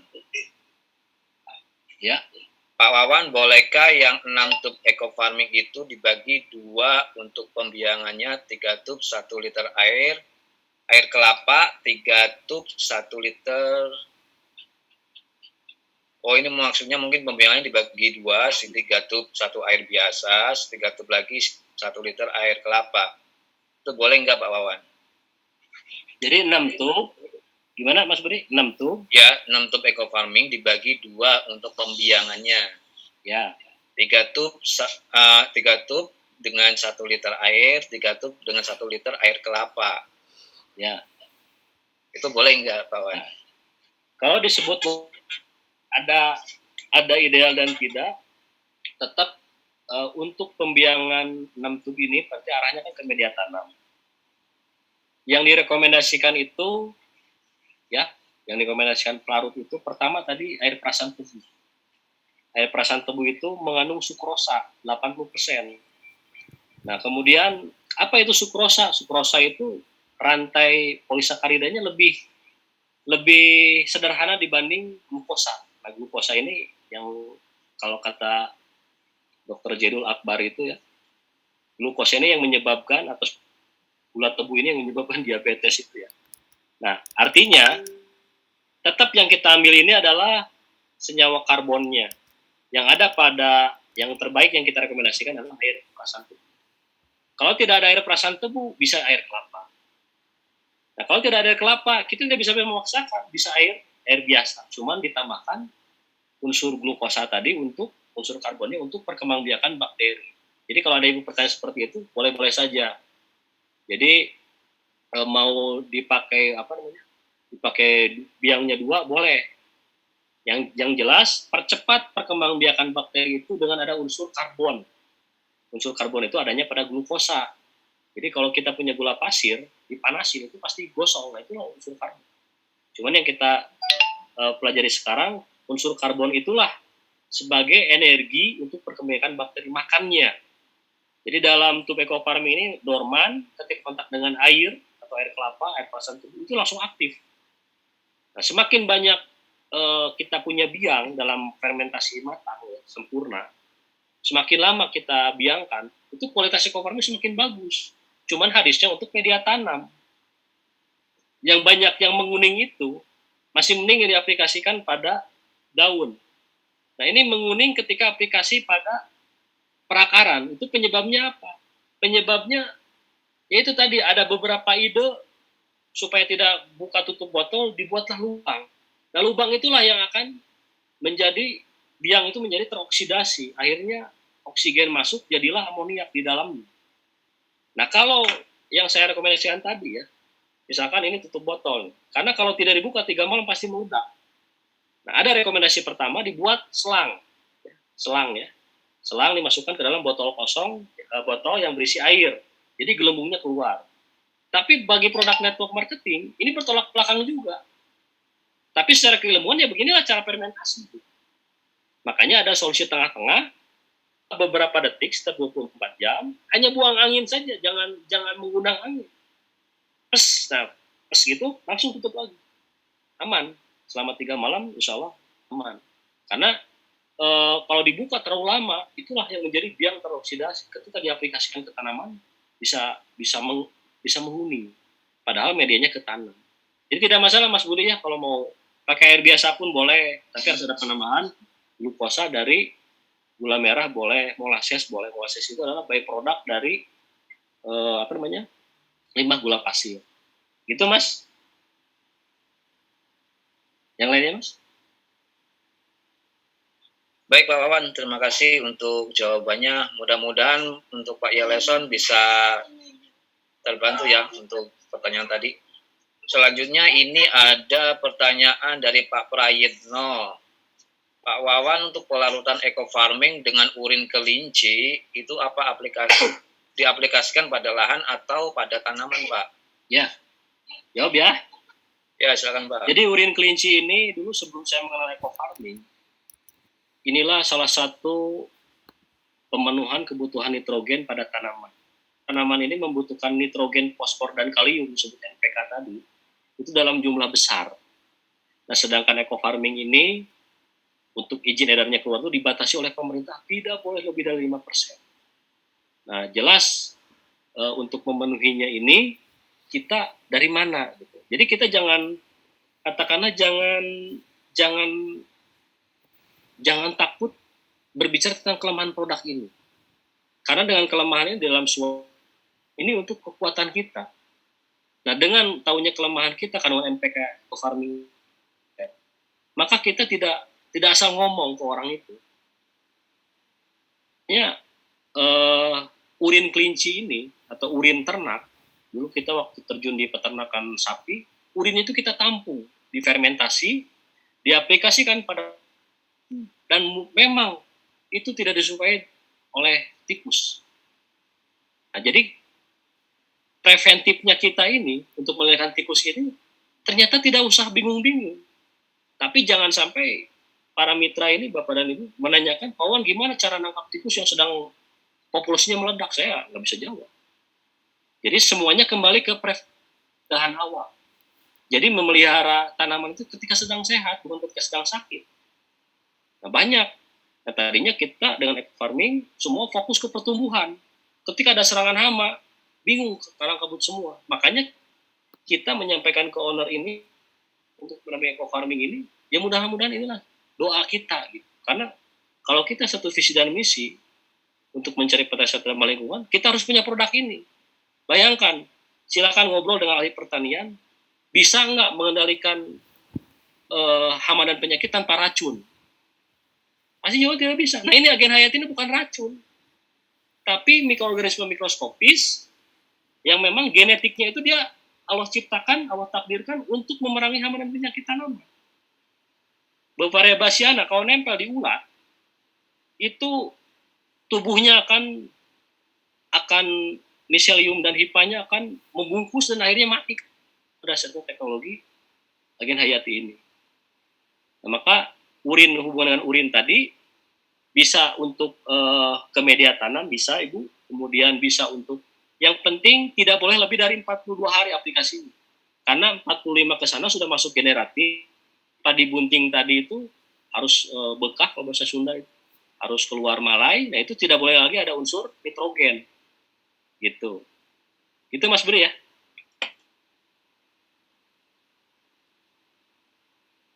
Terima kasih Pak Wawan. Mudah-mudahan Pak Prayitno bisa bisa puas dengan jawaban yang disampaikan Pak Wawan. Untuk pertanyaan yang berikutnya ini tentang agen hayati Pak Wawan. Ya. Pemakaian agen hayati ini dimulai dari kapan? Apa dari perendaman bibit atau setelah tanam Pak? Kalau setelah tanam berapa kali pemakaiannya sampai panen? Ini untuk 1 hektar lahan padi Pak Wawan. Ya. Jadi agen hayati saya simpulkan ya. Saya bagi kelompok dulu pengelompokan tanaman di pertanian ya. Pertama ada tanaman pangan. Tanaman pangan itu adalah tanaman dibudidayakan manusia untuk kebutuhan pokok warga masyarakat Indonesia. Itu tanaman pangan. Contohnya adalah padi. Ada padi, ada jagung, ada gandum, ada sorghum, duluhan sagu yang umbi ya, bukan sagu yang dari batang. Itu tanaman pangan yang sering dikonsumsi masyarakat Indonesia. Tanaman utama. Yang kedua adalah tanaman palawija. Tanaman palawija itu tanaman second-nya setelah tanaman pangan utama, yang terdiri dari umbi-umbian dan kacang-kacangan. Jadi kacang hijau, kacang kedelai, kacang tanah itu masuk ke palawija. Umbinya talas, kemudian singkong, ubi jalar itu masuk ke palawija. Itu adalah tanaman hortikultura.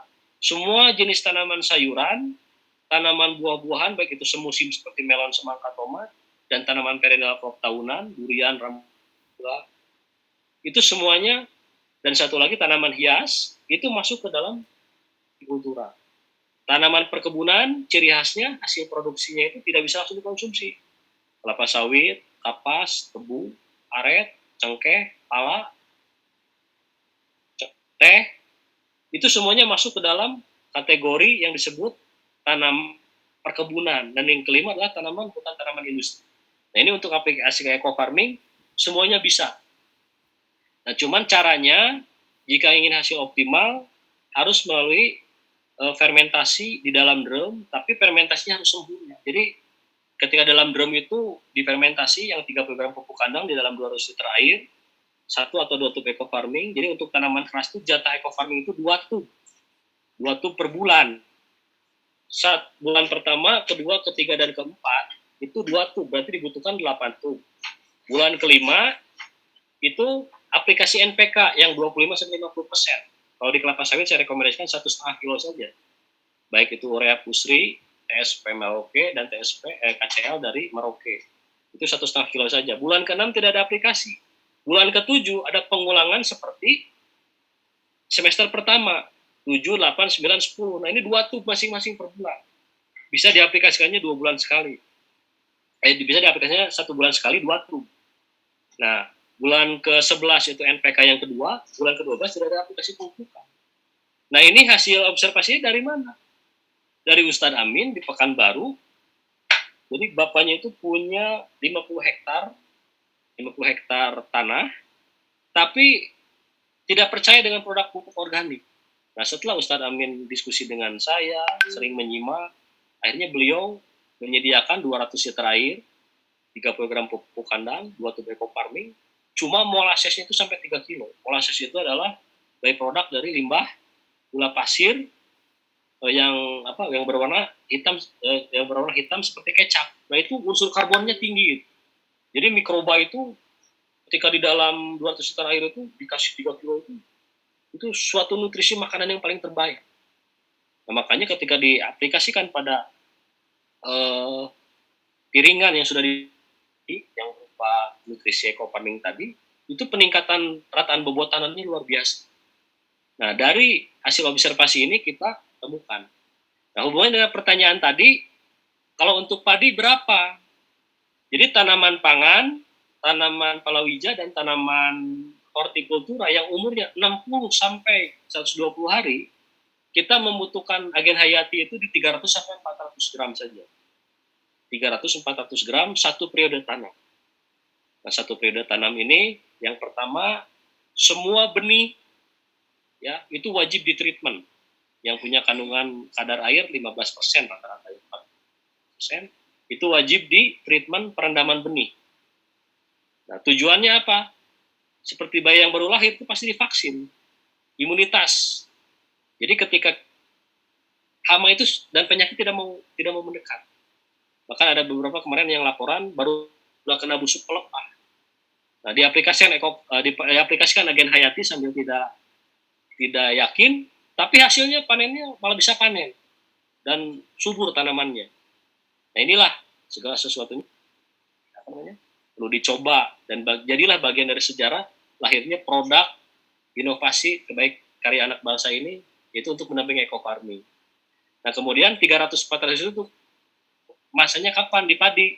Pertama, treatment benih di sekitar 10 gram 1 hektar, 1 saset. Yang kedua, pada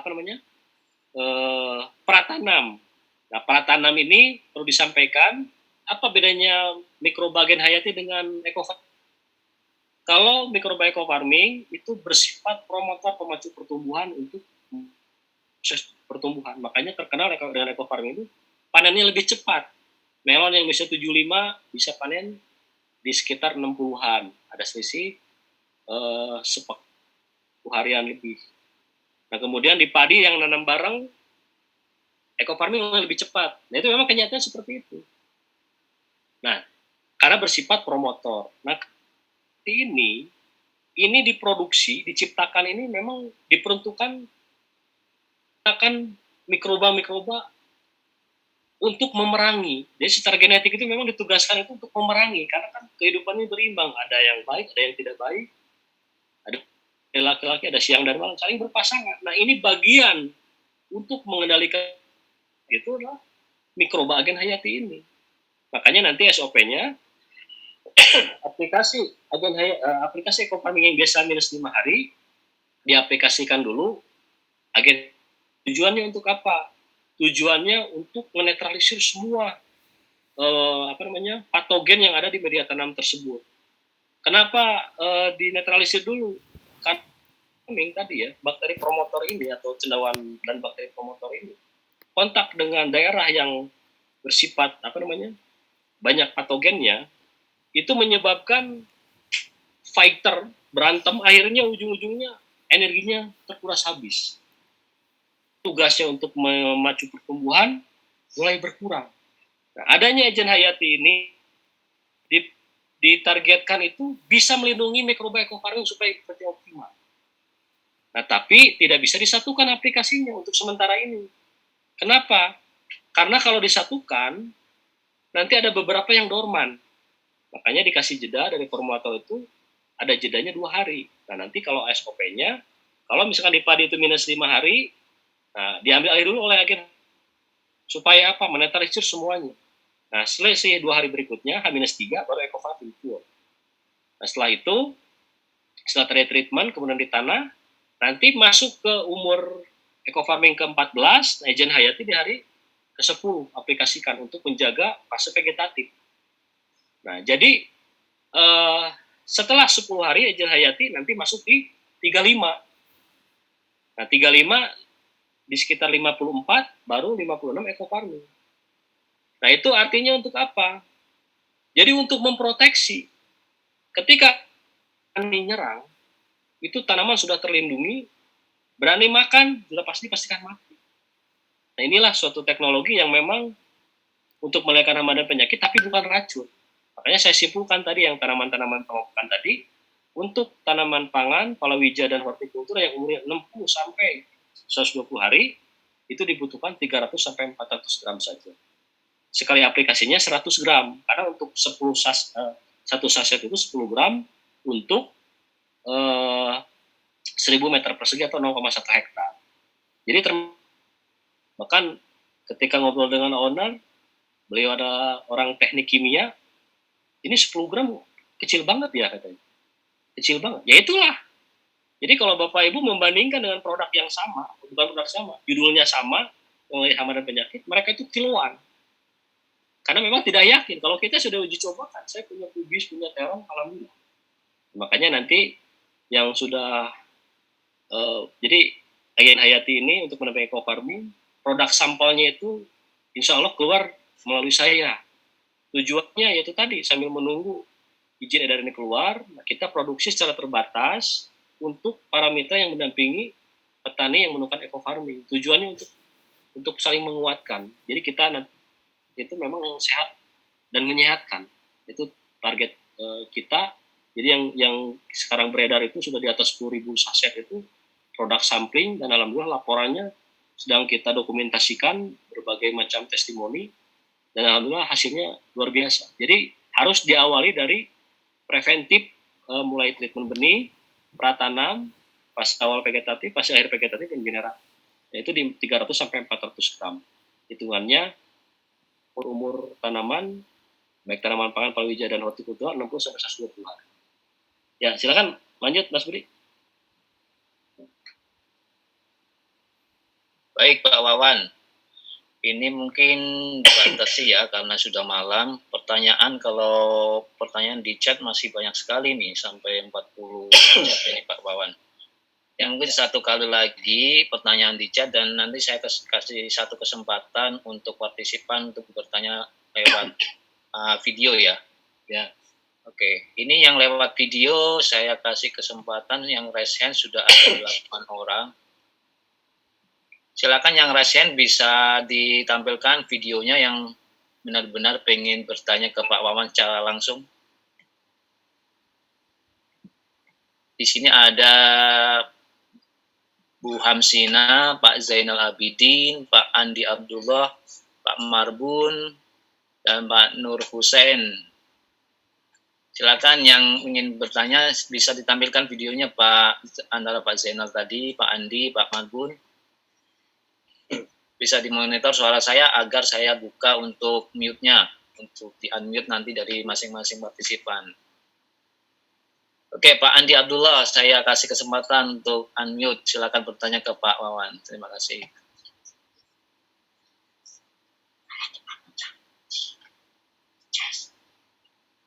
Ya, silakan Pak Andi.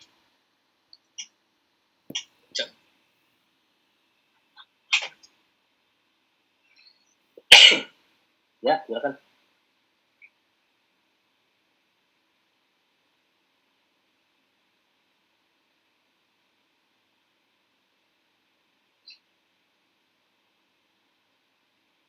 Suaranya belum terdengar Pak Andi.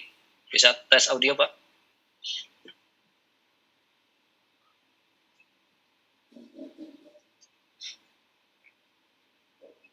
Mungkin bisa dilepas Pak headsetnya.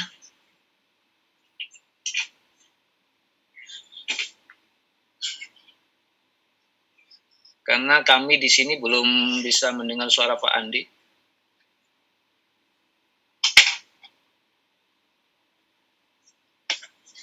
Oh betul nggak keluar suara ya. Kita alihkan ke yang lain Pak Andi ya. Mohon maaf kalau masih ada kendala teknis. Ini ada Pak Daiman nih.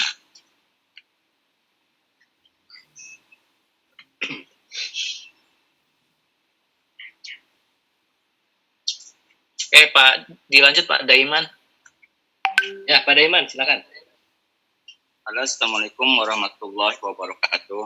Salam. Perkenalkan, nama saya Pak Karawang. Ini dari tadi Pak Wan sudah menjelaskan dari pratanam, terus masa vegetatif dan generatif. Yang ingin saya tanyakan, banyakkan petani kan Pak setelah keluar male itu pakai fungisida biar padinya itu bening atau ngejreng. Nah, solusinya untuk di PTBS atau eco farming itu seperti apa? Karena kan kalau padi itu tidak cukup bagus saja atau berat atau bobotnya, tapi harus ada polesannya, harus bening atau kinclong. Nah, itu yang ke-1. Terus yang kedua, kebetulan saya udah bergabung di eco farming. Saya menemukan produk tuh serupa tapi tak sama Pak. Pernah itu saya dari teman, dia beli di online gitu. Produknya eco farming sama, tapi setelah dianalisa atau dibandingkan tuh ada yang beda gitu. Nah, untuk menghindari seperti itu harus bagaimana sebagai mitra gitu. Ya mungkin itu saja 2 pertanyaan dari saya. Assalamualaikum warahmatullahi wabarakatuh. Waalaikumsalam warahmatullahi. Lanjut Mas Budi, jawab dulu.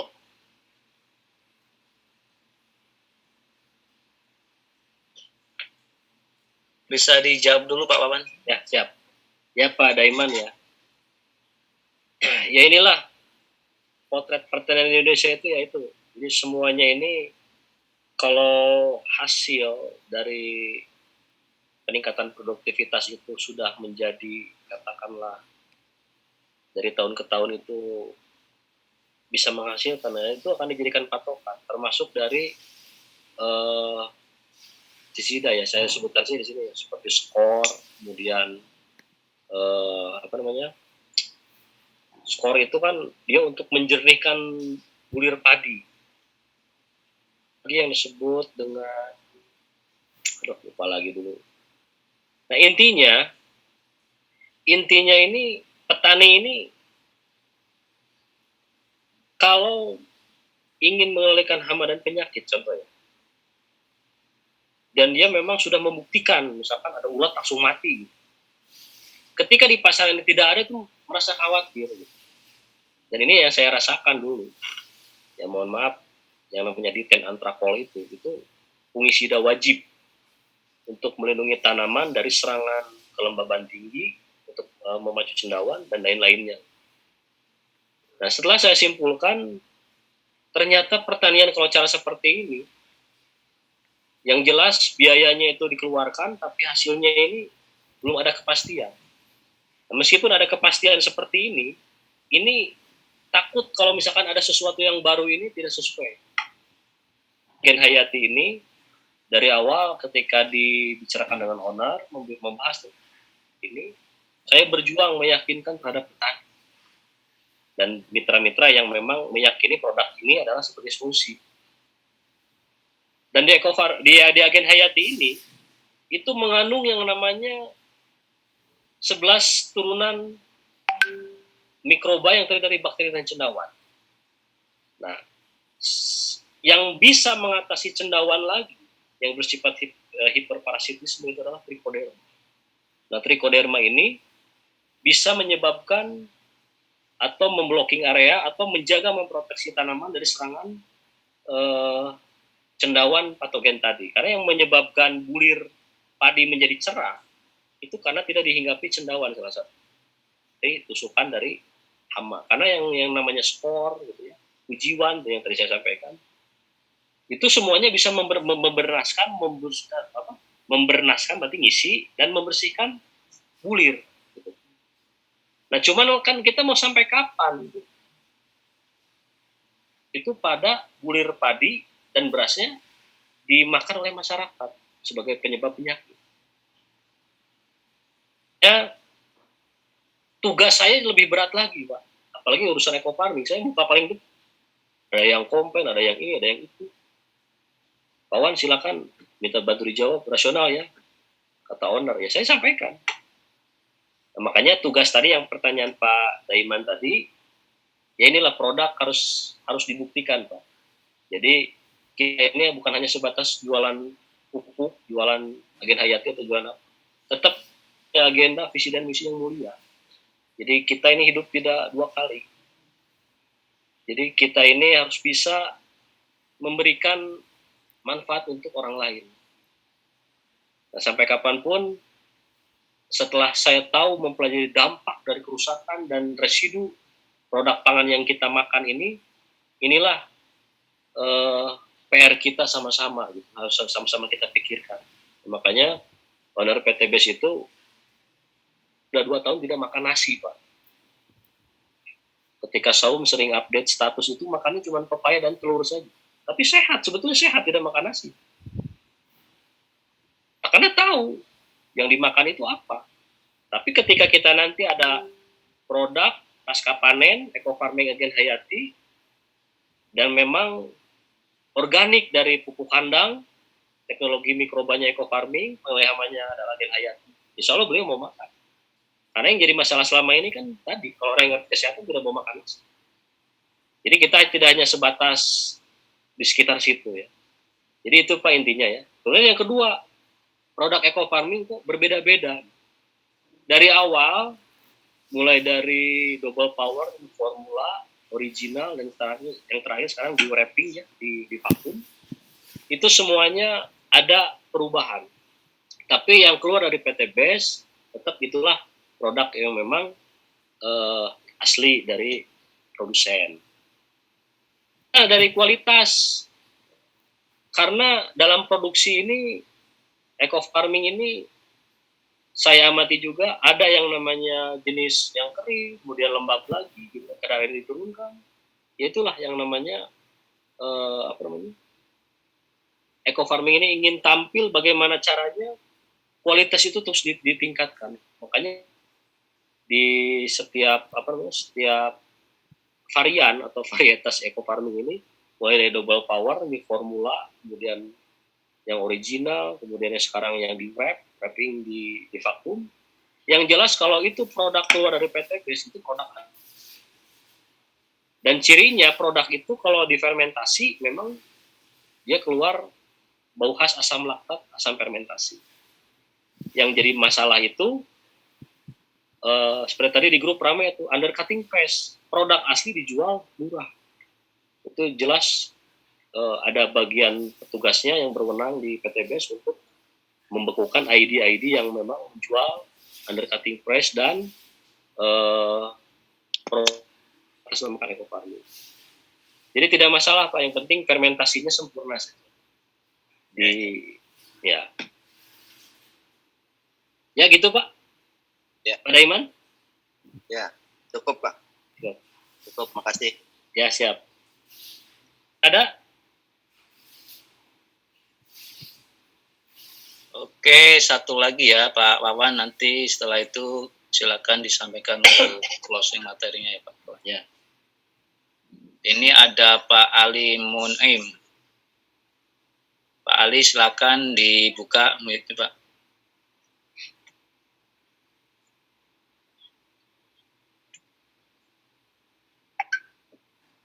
Ya silakan Pak Ali, di unmute dari Pak Ali Pak.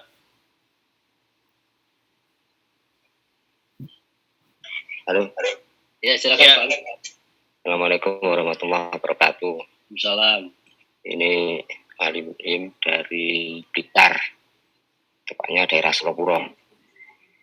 Di sekitar saya itu pemakaian eco farming juga sudah ada, akan tapi riwayat lahan dan tanaman rata-rata pakai kimia murni, baik pupuk maupun pestisida. Sedangkan kita hari ini sudah ada tanaman. Pemakaian pestisida kimia masih dipakai bahkan berdampingan dengan eco farming. Ketika kita memakai AH, posisi kita yang saat ini masih pakai pestisida kimia, nah, sikap kita bagaimana? Menghentikan secara langsung penggunaan pestisida kimia, terus kita langsung beralih ke AH, atau kita fokus langsung ke AH tanpa ada pendampingan dari pestisida kimia. Ingat, wilayah sekitar saya itu hari ini sedang booming masalah hama, utamanya di jagung itu hama ulat FAW, ulat FAW yang katanya sangat sulit, memang sangat sulit. Bahkan pestisida yang hari ini rekomendasi dari mitra itu yang bahan aktifnya sangat tinggi, kemungkinan sudah resisten gitu. Terima kasih. Ya, saya jawab ya Mas Bodi ya. Ya. Ya Jadi, silakan Pak. Bapak Ibu yang masih bertahan nih, kita closing nanti beberapa menit ke depan. Bersyukur bagian daripada keluarga. Karena siapa yang peduli lagi terhadap aktivitas pertanian yang ada di Indonesia sampai sekarang. Sering saya ngisi-ngisi di BUMN, di manapun juga, tetap tidak ada yang peduli. Karena ini bagian dari dampak globalis. Siapapun pemimpinnya tidak akan bisa menghentikan. Karena yang namanya gas amoniak untuk dirubah menjadi padatan itu ya, itu sodium kalau nggak salah. Nah itu perlu teknologi. Nah itu yang punya itu adalah orang-orang globalis. Makanya produk ini harus masuk terus-terusan. Padahal negara-negara maju itu sudah meninggalkan yang namanya penggunaan kimia sintetis. Nah, contoh jagung yang ada di Indonesia diekspor ke Jepang itu sudah ditolak pasti karena kandungan nitrogen sintesnya terlalu tinggi. Kemudian pertanyaan Pak Ali Munim, ya, bagaimana caranya aplikasi eco farming dan agen hayati di tengah-tengah yang namanya yang sudah menggunakan pestisida? Ya disinilah waktu kita membuktikan. Apalagi kalau di daerah Blitar, daerah Jawa itu kan banyak yang punya sapi, Pak. Bapak punya, Pak Muin punya sapi nggak? Nggak punya. Punya. Tapi ya dari sisa panen itu hampir 50% kembali ke lahan. Nah, bagus itu sebagai organik ya. Tapi prinsipnya gini, ke depan konsep ilahiyah itu sudah mengajarkan kita supaya kita tidak tergantung dengan pupuk kimia sintetis, kita harus punya peternakan. Peternak ambil itu bukan telur, daging, dan susu, tapi berupa kotoran ternak. Nah, inilah yang bisa dengan teknologi mikroba eco farming dan agen hayati sebagai penalinya bisa merestorasi kesuburan tanah yang ada di situ. Nah, 50% jerah ke sawah itu bagus, organiknya kembali lagi ke sawah. Nah, cuman di sini perlu pembuktian. Bapak kalau ingin membuktikan di lahan Blitar tadi, di tengah-tengah pestisida tadi, Bapak aplikasikan silakan mulai dari perendaman benih. Dan Bapak klaim nanti ini adalah produk yang memang tanpa pestisida kimia sama sekali. Karena saya buktikan di lahan kubis saya itu, kubis itu unik, Pak. Yang biasanya pada rombeng, meskipun disemprot pakai apa saja, daunnya itu, belum ulatnya. Ini nggak ada, Pak. Ada yang dimakan bagian krop, saya amati. Ini yang makannya kemana? Jangan mati. Nah, artinya ini produk dahsyat, perlu pembuktian, silakan. Nah, jadilah yang sudah ada dampak eco farming, segera agen hayati untuk mendampingi. Karena tujuannya tidak ada lagi produk, Pak, yang selain agen hayati ini. Yang peluang besarnya memang owner PTBS itu sering memantau perizinan. Dan informasi terakhir di bulan Agustus akan dikeluarkan izin edarnya. Nah, kita sebagai katakanlah untuk mengedukasi mitra ini harus didampingi dengan ini, produk ini. Produk ini adalah produk sampling. Sampling ini belum bisa dijual belikan di luar kalangan mitra. Tapi kalau mitra sedang mendampingi petani, itu bisa. Dan insya Allah hasilnya ini luar biasa ini. Tadinya kalau Mas Junedi tidak sakit, beliau bisa berikan testimoni. Jadi beliau ngikutin training yang saya adakan di Purwakarta ya.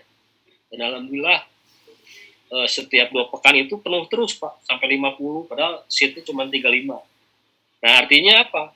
Kita ingin membagi-bagi. Yang dibagi-bagi itu apa? Bagi-bagi kegagalan, Pak. Bukan bagi-bagi kesuksesan.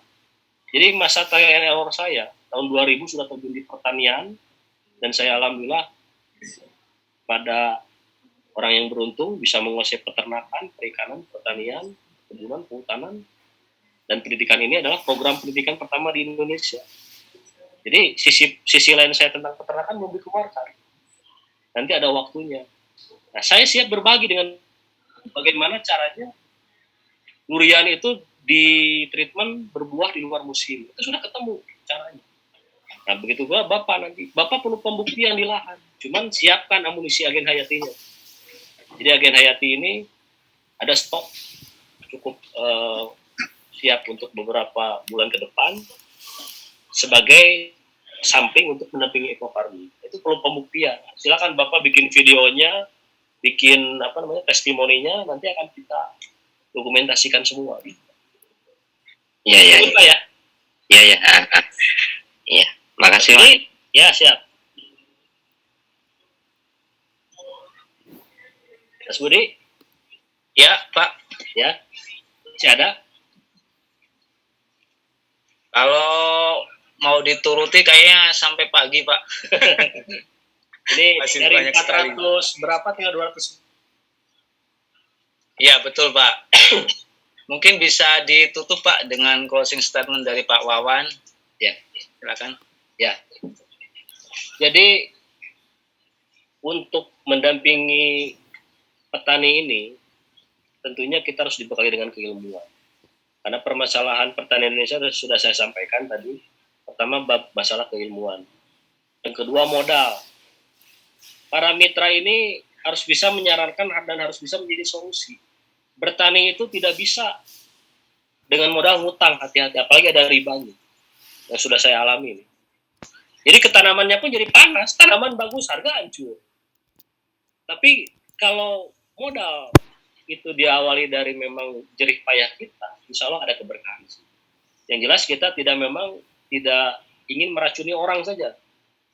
Seperti insya Allah semuanya akan mengundang keberkahan. Dari ilmu pengetahuan, saya membina satu grup itu rata-rata ada 200 orang. Grup hama dan penyakit tanaman, isinya di dalamnya itu ada yang namanya komunikasi atau diskusi tentang eco farming juga. Nah, kita dampingi semua di situ. Nah, sekarang sudah masuk grup 9. Nah, bagi yang belum masuk, stay-nya di grup. Nanti ada link, ketika diklik itu langsung masuk ke WA grup. Nah, target saya mau ribuan grup juga tidak masalah. Karena yang jelas, tugas saya memang insya Allah mengabdi ini untuk mendampingi para mitra dan memberikan pencerahan terhadap petani. Supaya lebih rasional lagi, kemudian supaya meminimalisir penggunaan pestisida lagi. Karena memang intinya bertani itu yaitu. Nah, sedangkan bertani zaman sekarang ini, kalau kita tidak punya arah, jadi petani itu hanya dipermainkan saja. Sudah berpuluh-puluh, kok nggak kaya-kaya gitu. Nah, terus kemudian wujud apresiasi dari perusahaan, ya insya Allah, mulai dari produk nanti yang akan keluar agen Hayati, akan memberikan peluang bisnis yang luar biasa. Jadi closing eco farming dijalankan, closing agen Hayati juga dijalankan. Dan dua-duanya insya Allah gampang, karena ini produk sedang ditunggu-tunggu. Nah, ketika saya menyampaikan di pusat penelitian kelapa sawit, ini produk ini bisa menggunakan Ganoderma. Mereka itu udah siap terbuka, saya siap kerjasama. Karena mereka udah stres, nggak punya yang namanya pengendali agen Hayati, pengendali jamur Ganoderma. Nah, kalau produknya sudah izin, saya closing bisa miliaran triliun. Karena di PPKS ini nanti merekomendasikan ke seluruh perusahaan sawit besar. Nah, makanya ini jadilah bagian dari sejarah dan produk agen Hayati dan eco farming ini untuk didampingi gitu kan. Jadi agen Hayati ini bukan pesaing, tapi untuk menguatkan, saling menguatkan. Yang tadi arahnya untuk pemacu pertumbuhan, yang ini pengendalian. Dan insya Allah tidak ada residu lagi dan meracuni orang lagi. Insya Allah bisa mengundang keberkahan. Begitu Mas Bude ya. Jadi closing dari saya. Bagi yang belum gabung di grup, nanti saya bikin link ke 10. Setelah 200 orang saya tutup, tidak ada yang bisa masuk lagi. Nanti kalau mau masuk ke 11, ke 12, ke sekian. Nah, itu seluruh mitra. Jadi khusus untuk berdiskusi tentang hama dan penyakit tanaman serta eco farming. Jadi karena memang ini waktunya terbatas, mungkin Bapak Ibu harus istirahat. Ya, closing dari saya. Mohon maaf atas segala kekurangannya. Mudah-mudahan ini sebagai ilmu yang bermanfaat, Ibu ya. Ya, karena memang saya banyak dalam penyampaian yang harap dimaafkan gitu ya. Dan demikian yang bisa saya sampaikan. Assalamualaikum warahmatullahi wabarakatuh. Waalaikumsalam warahmatullahi wabarakatuh. Ini banyak yang minta gabung di grup Pak Wawan. Mungkin Pak Wawan bisa share nomor WA Pak Wawan. Mungkin barangkali ada yang belum punya nomor Pak Wawan. Semua udah gabung di base Telegram? Kalau udah gabung di base Telegram, nanti linknya ada di situ. Ketika diklik, langsung masuk ke grup. WA. Oh, ternyata ini ada yang belum Pak Wawan ya? Ada yang belum punya ini. Iya. Mungkin bisa di-share nomor WA-nya Pak Wawan biar yang belum Oh ya udah, nomor biar saya yang ya. belum- Ini Iya. nomor udah kadung 24 jam nih. Jadi mudah-mudahan bagian ibadah saya ini. Udah kemana-mana ini nomor. 08, saya lihat nih. Padat. 0813 813. ya 9542 Ya, 9542 4378. 4378 ya Pak. Ya. Diulangi 0813 9542 4378. Oke, makasih Pak Bambang sudah bantu ketikin di WA, di chat ya untuk nomor WA Pak Wawan. Bagi Bapak Ibu yang belum bergabung di grup konsultasi tentang eco farming dan agen hayati ini, bisa dicatat nomor Pak Wawan dan bisa dihubungi Pak Wawan ya. Dan informasi lagi untuk Bapak Ibu yang bergabung di Zoom meeting, bahwasanya Zoom meeting pada malam hari ini ada rekamannya ya.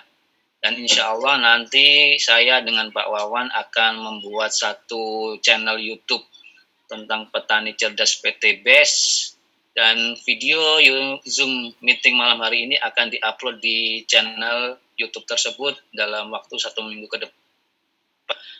Jadi nanti akan ada link YouTube-nya yang dibagikan oleh Pak Wawan via grup setelah video Zoom meeting pada malam hari ini diupload di channel YouTube tersebut. Akhirnya terima kasih saya sampaikan jazakallah khair ke Pak Wawan atas penyampaian materi pada malam hari ini. Waktunya memang sangat terbatas kalau hanya di Zoom meeting pada malam hari ini ya. Mudah-mudahan materi yang sudah tersampaikan bisa menjadi amal soleh untuk Pak Wawan, menjadi ilmu yang bermanfaat untuk kita semuanya. Jadi siap praktek ya Bapak Ibu untuk pemakaian eco farming dan agen hayati. Nanti jika ada yang belum tahu bisa langsung ke Pak Wawan untuk konsultasi. Dari saya sebagai host Zoom meeting malam hari ini tentunya banyak kesalahan dan mohon maaf kepada Bapak Ibu semuanya. Sukses untuk Bapak Ibu semuanya, sehat selalu. Dari saya mohon undur diri. Assalamualaikum warahmatullahi wabarakatuh. Waalaikumsalam warahmatullahi Waalaikumsalam warahmatullahi wabarakatuh. Izin live ya. Selamat istirahat semua. Oke, saya kasih kesempatan untuk Bapak Ibu yang ingin saling tegur sapa mungkin ya untuk beberapa menit sebentar.